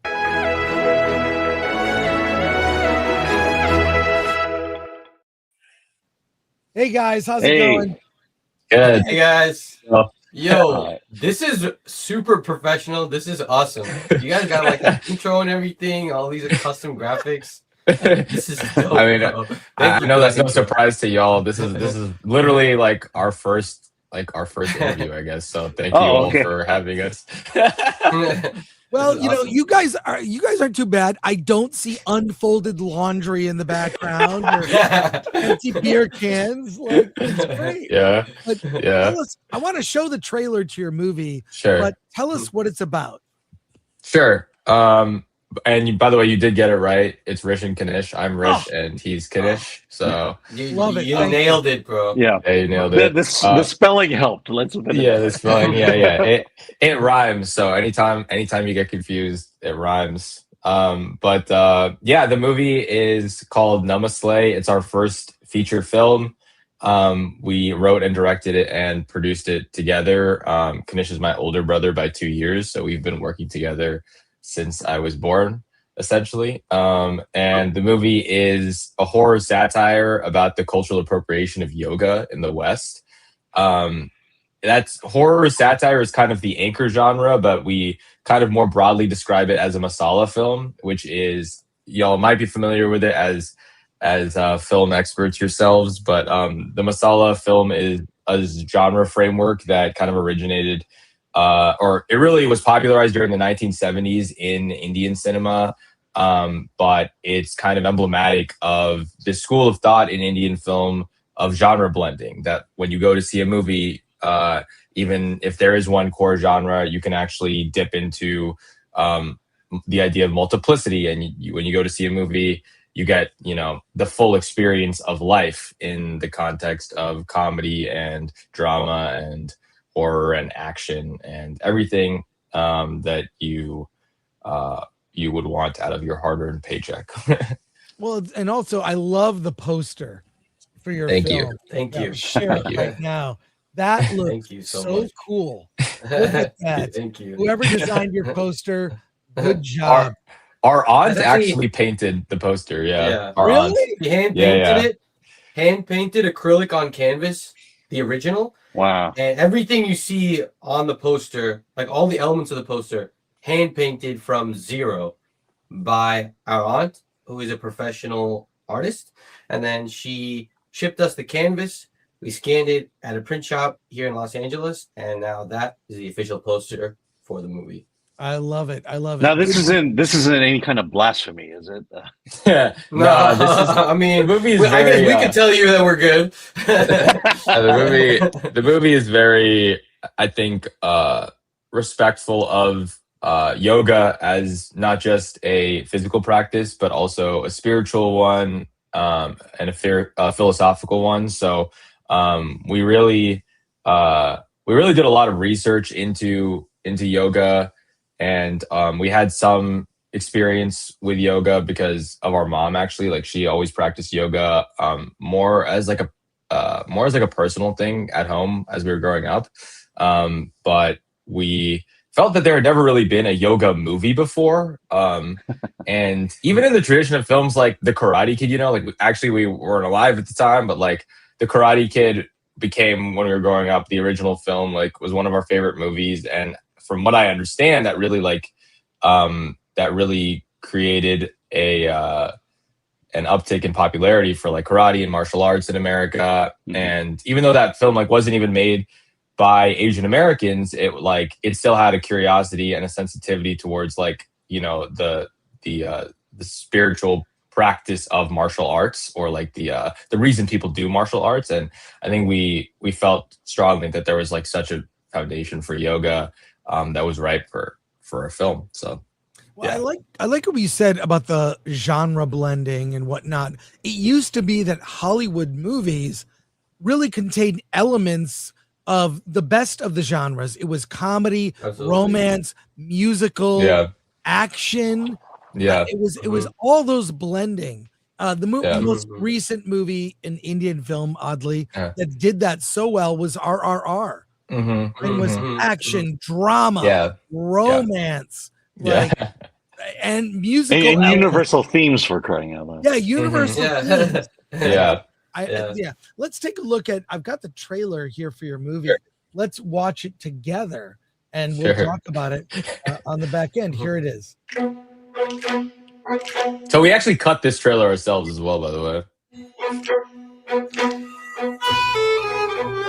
I know you had a super special connection to yoga with your grandma, and this yoga studio that I'm dying to go to is doing a free intro class. யோக பயிற்சி ஒரு அகவழி பயணம். You should go. Well, the thing is, it's only free if you sign up in pairs. You always need new blood. It does seem like they're trying to diversify, bring some new seats to the table.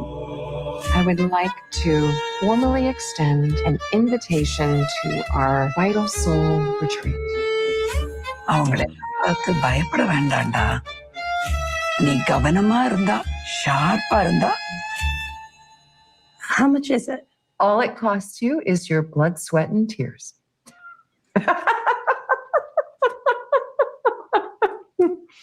I'm totally kidding. There are no tears.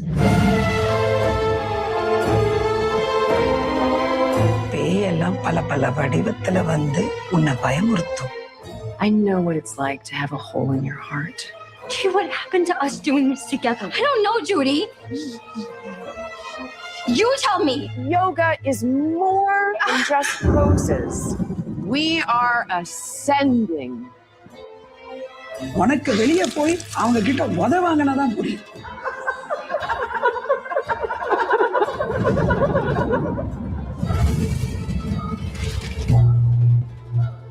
You can only be as powerful, as flexible, and as ascendant as you dream you can be.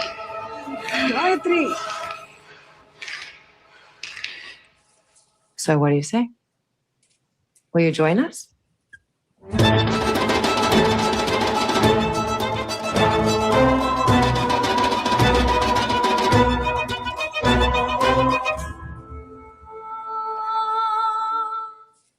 So it's in theaters now.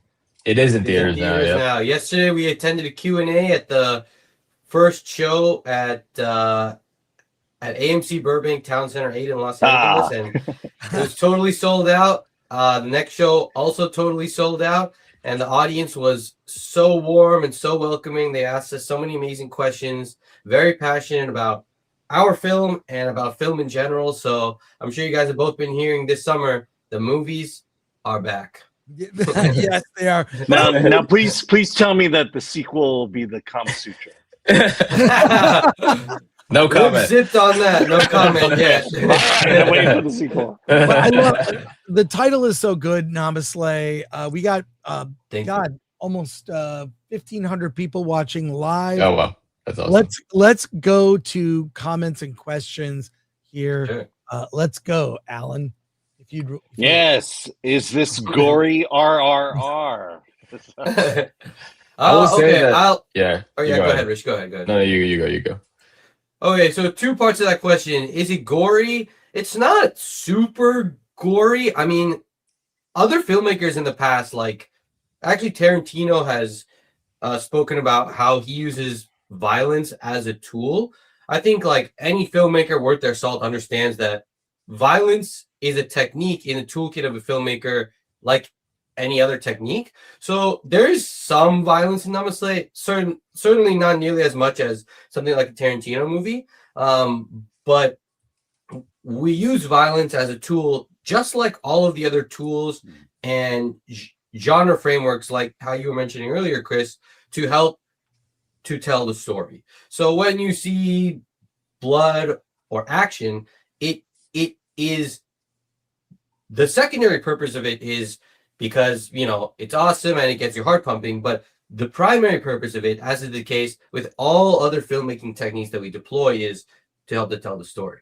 And is it like RRR? Not really, honestly. Like, yes, they're Indians and we're Indians, but I would say, and we both do, there is a dance sequence in Namaslay, which is really awesome. I won't tell you what is the genesis of that dance sequence, but it is very different from RRR. I think RRR is an example, like you said, Chris, as RRR is emblematic to a degree of the genre blending, and I think it was really helpful as an access point to audiences outside of India to get like a preliminary understanding, at least, of like the maximalism as well that's possible in Indian cinema, that is intentional a lot of the time. And even though there is also Indian cinema that is a lot more restrained, even intimate or subtle, especially in like other, y'all probably know, like across India, there are so many regional schools of cinema. So we're South Indian, so we're Tamil and Malayali, and Tamil cinema even is like distinctive from Malayalam cinema.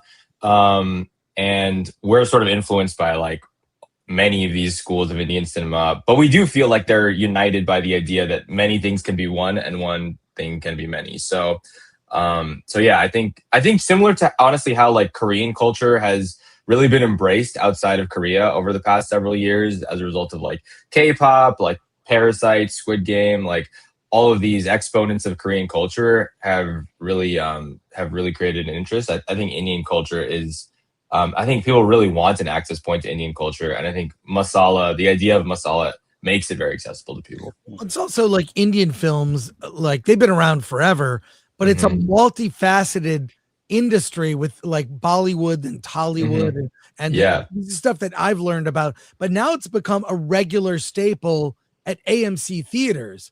There's always a new. You see new indie, films from India coming like every month. There are a couple. Yeah, and for sure. I also Even think growing it up, says something. I think it says something about the fact that there's a large Indian population. I mean, in Fullerton, where I see my Indian films, they're always packed. Yeah, totally. We grew up. And then the last No, go ahead, I think your budget was smaller than RR. Yes. We had a very limited budget. We pushed the budget to its absolute extreme. Like we had a $2.5 million budget for this movie, but we have like, I think we have. And that's one thing about Indians, bro. We'll get the value out of $1 for sure. We have the maximum. We have explosion. We have like visual. I think we have like 500 visual effects shots in the movie. So we learned a lot about VFX making this film. And we're very hands on about it. We have like prosthetic makeup. We have a lot of pyro. But there's a good story to support it all. I promise you that. And I will just say also about AMC, like y'all were saying, or any major theater. Like we grew up in the Bay Area. We grew up in San Jose, and I think it was a real luxury for us that because there are so many Indians in the Bay Area, there was always a demand for Indian cinema. And so we would see like major Indian releases with subtitles when we were kids, with full audiences. Like there would be packed houses. We could experience them the same way that our parents or our relatives in India could experience them, with whistles and claps and all the reactions. And some of the theaters would even serve samosas and chai at the intermission because there would be so much demand for it. So I think, and even on physical media, like we had access to, like even Netflix when it started. Netflix started as a Bay Area startup. Like the headquarters were in Los Gatos, and they had a lot of Indian films for as DVD mailers, because so much of the original like alpha and beta users for Netflix were Indians, and they wanted Indian films with subtitles. So that's a big part of how we got our film education with Indian cinema. We've got a lot of questions here. Okay, from please. Our audience. Let's go. The Just for Jared, 200 joules, jamming. ADLS, did the actors you cast have a personal background in yoga? Also, what films, Indian or Western, had the biggest influence on your visual style and storytelling decisions for this film? You can take the first question and I'll take the second. Yeah, I'll take the first. Yeah, perfect. Okay. So a couple of the actors did have some background in yoga. The actor who plays Gayatri, she had some experience in yoga, like home practice. And the actor who plays Reina, she actually had quite a bit of experience in yoga. She told us after we had cast her that she had been in several spaces that were like Vital Soul, and she was already quite familiar with many of the poses.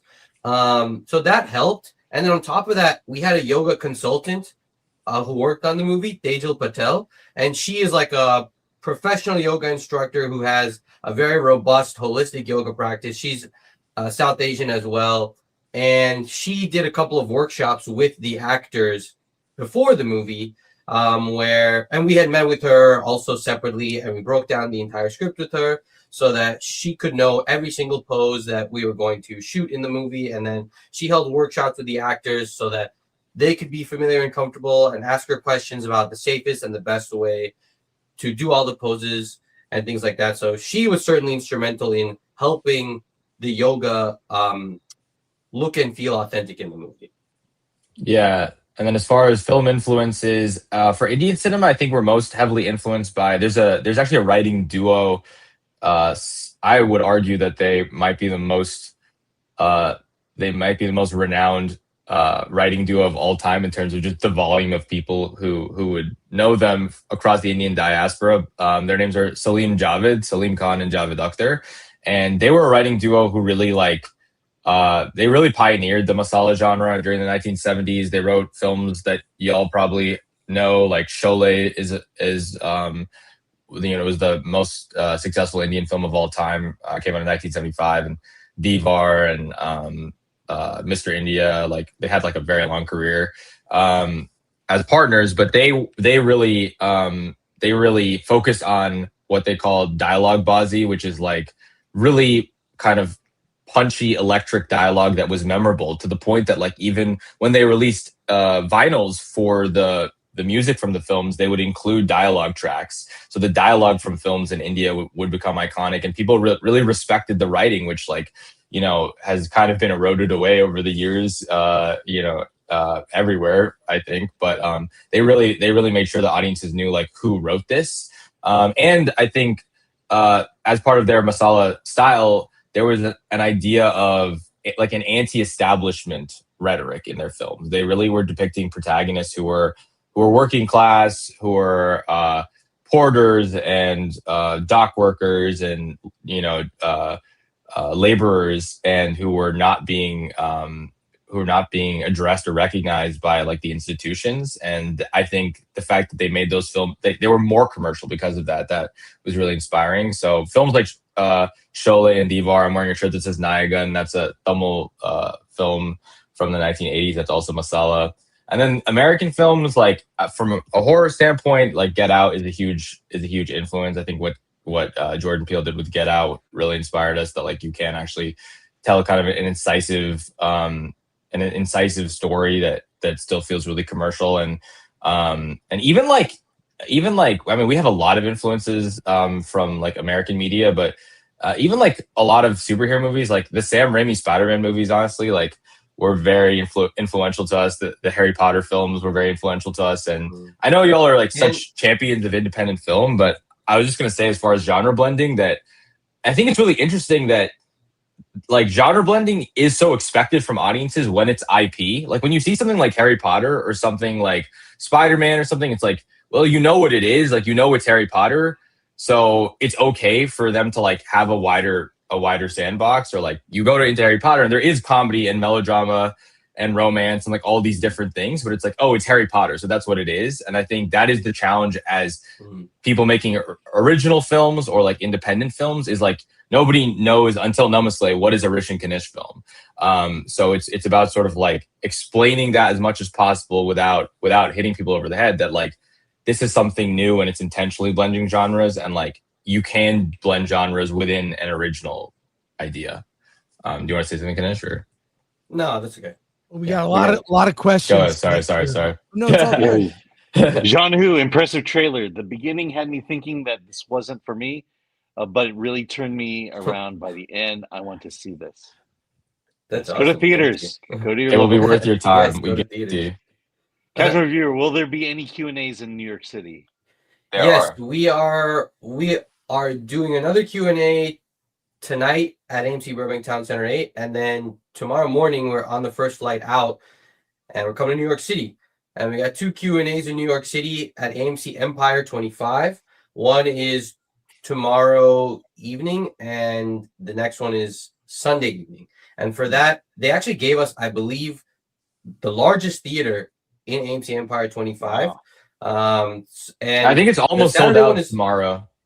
Yeah, the Saturday one is almost sold out. Sunday one, I think there's a few seats left. So if you're in New York City, we'd absolutely love to see you there and answer some more of your questions. Will there be samosas? I hope so. I don't know. We'll see. There's a lot of good good food in New York City. So we'll have a conversation. ADLS, was it always the plan to co-direct with like the Coen brothers? What aspects of directing did each of you gravitate toward, or was it truly a collaborative process? How would you resolve conflicts and disputes? ADL is asking some really good questions. I know. Another good question from ADLS. Thank you. So since we are brothers, you know, as Rish said earlier, we've been working together for over 30 years now. So a lot of the kinks in our working relationship have already been ironed out, especially in high school. We did speech and debate as a team.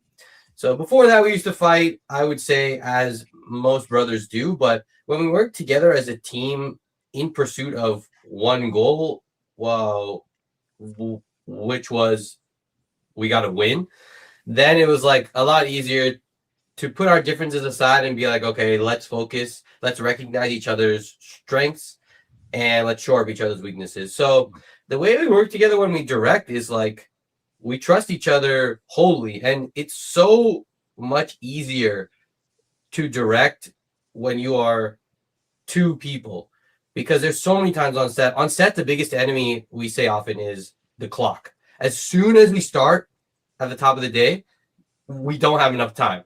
So we always have to be doing stuff simultaneously. We have to be thinking about many, many things. Sometimes I like to say also that I feel that I operate best in the immediate short term, like what do we have to do right now, this second, and the very, very long term, like what do we need to do in 6 months or a year or 2 years. And my brother is very, very good at covering the medium term. So that's anywhere between what do we have to do tomorrow and what do we have to do like 6 months from now. So, and that's obviously like a bit of a generalization, but I think that's a model for how we work together. There are some areas that we gravitate towards a little bit more as individual filmmakers. Like I have a little bit more excitement for like stunts and visual effects, and my brother is very skilled at directing actors in emotional scenes and the color grade.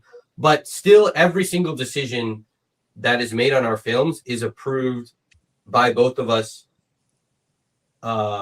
personally. Well, here's a follow-up from Andy Like Stuff channel. Have you ever beaten each other up? Me and my brothers always used to fight. We have gotten into some physical altercations, but there are always Not there as was always adults. It's always embarrassing on set, but not on set, but there was even when we were kids, honestly, there was like a code of chivalry of like if you're fighting each other and like nothing below the belt, no face shots, like nothing, like you don't really want to. No hair pulls, don't hurt each other fully, but our mom definitely did break up some fights. AD Ellis has another good question, Alan, if you would. Yeah, will this be getting a release in India? If so, how do you think it'll be perceived by those audiences? Yes, it will be getting an Indian release. Yep. Yeah, and how do we think it'll be perceived? Extremely favorably. We feel that a lot of South Asian films that are made in the U.S., sometimes those filmmakers are kind of afraid or unsure of how to fully embrace their culture and show it in the movie. And they're concerned that, you know, what if audiences outside of our community don't like it, whatever. But I think the result of trying to please everyone is that you please no one. So we are extremely confident in the way we have expressed our heritage and our background in this movie. And like, just like here in America, not every single person is going to like the movie. In India, of course, we know there will be people, even within our own specific ethno-linguistic groups, who will be like, oh, you guys didn't portray XYZ how you should. Like, we don't give a fuck. Like, whatever. This is our movie and we made it, and it's really fucking awesome. And so many people, like, from all backgrounds, all walks of life, including Indians, they will see it and they will feel what we felt when we made it. And I also want to say, like, there is no separation really between us and the audiences in India. Like, even though we're Indian Americans, like, we have such a connection to our cultural and cinematic traditions. And like, we grew up on so many of the same films as I described as our family and our friends in India. And many people who worked on the film even are artists based in India. Like, our costume designer grew up in Chennai, in Tamil Nadu in South India, and we have like a lot of Tamil dialogue in the film. Probably about 20% of the dialogue is in Tamil, and I don't think that there has ever been a major American release with any Tamil dialogue. And our translator, we wrote the dialogue in English, and our translator, Anand Krishnamurthy, he has really been an access point to the South Indian film industry, and we recorded the whole score with an orchestra in South India. So he helped us organize that. Our sound designer Kunal, he has done the sound design for a lot of Hindi films and Tamil films. So we really feel like it is like there's an idea in India right now of pan India, that like after lockdown, people in India started to watch films across regions. So like Hindi speaking audiences started to watch Malayalam films or Tamil films and vice versa. But we feel like the next step of that is beyond pan India is just pan world. It's like you're making films like for a global audience and across regions. And there is always a connection, obviously, when Indians are making stuff that is about Indian culture. But I think we just feel like it's a global Indian film and it will be accepted. I also think you're capturing the Indian American experience in the film as well. Yeah. It's probably something unique. Absolutely. All right. Yep. Indie Like Stuff channel, 10 Jewels, thumbs up. Very good. And Carnal says, for 2, I'd love to see poster artwork on t-shirts. Yeah, get that merch. We have going. merchandise. We have merchandise for sale at jungle.com. We do sell t-shirts and we sell the poster and we got hats as well. So if you're interested, just go to jungle.com. We got a shop up there. And we designed the poster those is on ourselves. We designed those Yes. ourselves too. So that's another Yes, thing. we Like did. y'all are like such, as you say, as I think I've already said this in this interview, like y'all are such champions of independent film. And we also just want to say we really appreciate how much you try to push independent films, because even as we're trying to get the film released in theaters, you know, it's like, it's such, like, it feels sometimes like it's not like art isn't a competition, and it's not in the making of it, of course, but especially when you're trying to get a movie into theaters, there's literally a limited number of screens. So if a theater has 10 screens, 15 screens, 20 screens, some of the theaters will literally just say like, you know, 17 of our screens are going to major corporate studio releases, and you know which ones we're talking about. Spider-Man. Spider-Man or the Odyssey or whatever. It's like and it's like understandable to a degree. Like the studios or the theaters, they're just trying to sell popcorn. Like they don't want to take any risk. But when there are risks taken, like we really need publication, like independent journalists, like Film Threat. We need like advocates who Anton Ego says in Ratatouille, the new need friends, right? So we appreciate it. Yeah. Last question for you guys here. Yeah. So for Marcus Spin, depending on the public response, is there any future film genres they're looking to blend? And again, the Kama Sutra, that's Alan has his own agenda here. Second time pushing that. Maybe you got to keep your toes into your own little masala, bro. Hey, I'm only trying to make you money. That's no, thank you. Supporting independent filmmakers. Thank you. Yes, without revealing too much, we are already almost done with the first draft of the script of our next movie, and actually we have like many ideas for movies already sort of hammered out, and I will say they're all masala movies. They are all written and directed by Rish and Kanish, so they'll have our signature on them, but each of them explores the masala genre in a different way. So at the end, when you see our entire filmography, it will be like each one of them is different from the next, but all of them together, the sum total of Rish and Kanish, like there will be no question when you see the first frame of any one of those movies, that's a movie written and directed by Rish and Kanish. Yeah, we think about it a lot as anchor genres and then masala as a way to blend them. What's the website again? It's jungle.com. Jungle. Go ahead, Rish. JUNGHAL. Jungle.com. So I was going. Jungle Studios. I was going. If you could get the other domain, that would be amazing. But, That's our production company name. So, and the name of is it Jungle Studios? Jungle Studios. That's right, Yeah. Jungle I Studios. found it.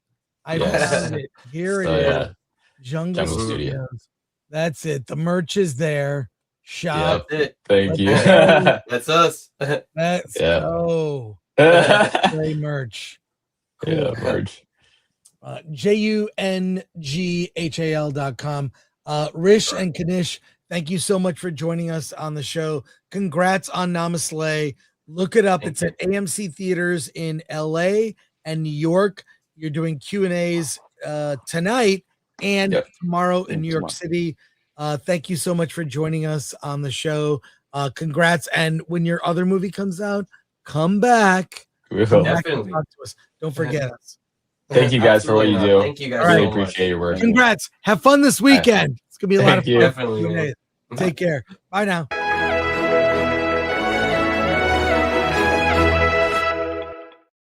That was great, and I really appreciate how AMC actually supports indies. We've got the Fathom Entertainment events at AMC theaters, among other things, and indies can go direct to AMC. I think that's awesome. Well, and to their credit, they understand the economics of showing Indian films. They are packed. They're more than They're always packed. Every time I've gone to see one, good or bad, it's packed. I've never been the only person in the theater at an Indian film. Yeah, let's get some last minute soups as we wrap up. The Fabulous Flapjack for $1.99. Any thoughts on the Uprising trailer? I'm hopeful. It looks amazing. Alan and I saw it at CinemaCon already. It looks fantastic. It's the Korean horror film that kind of looks like In a Quiet Place. So what's the Andrew Garfield one? Sorry, I got it mixed up with Uprising. I thought he meant Hope. I'm sorry, dude. I'm sorry. Okay. Yeah, I mean, I'm excited about it, but my only concern is that it goes political. We showed the trailer, did a reaction to Uprising. I saw the word Hope. I don't know. I saw the word Hope. I thought you meant the movie Hope. But Uprising looks great.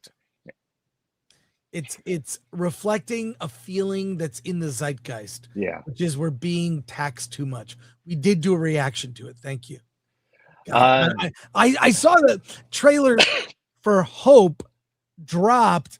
Yeah. When I saw that word Hope, I thought he meant that. And I was going to do a reaction to it today, but we just have too much to do. David Smart Jr. became a YouTube member. Thank you. Thank you for that. And he donated 10 jewels. Jeff Thank Romantics, member for 31 months. Everything Gene did made me agree with Stryker. Yeah. Yeah. Okay. Ted Koenig for $1.99. Now buy AMC stock. Damn you. Yeah, that thing fluctuates like crazy. Yeah, it's crazy.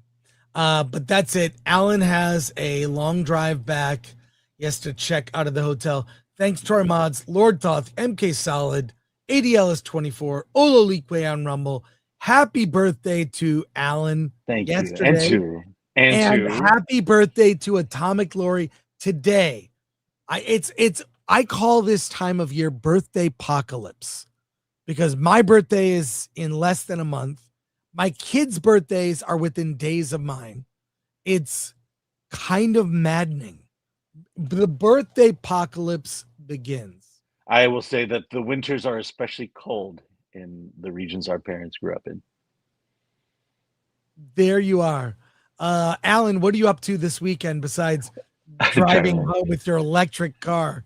Yeah, well, I might be hanging out with some people on Sunday at a certain theme park outside shopping area on Sunday, but no, that's about it. I'm going to try to see Spider-Man on IMAX this weekend.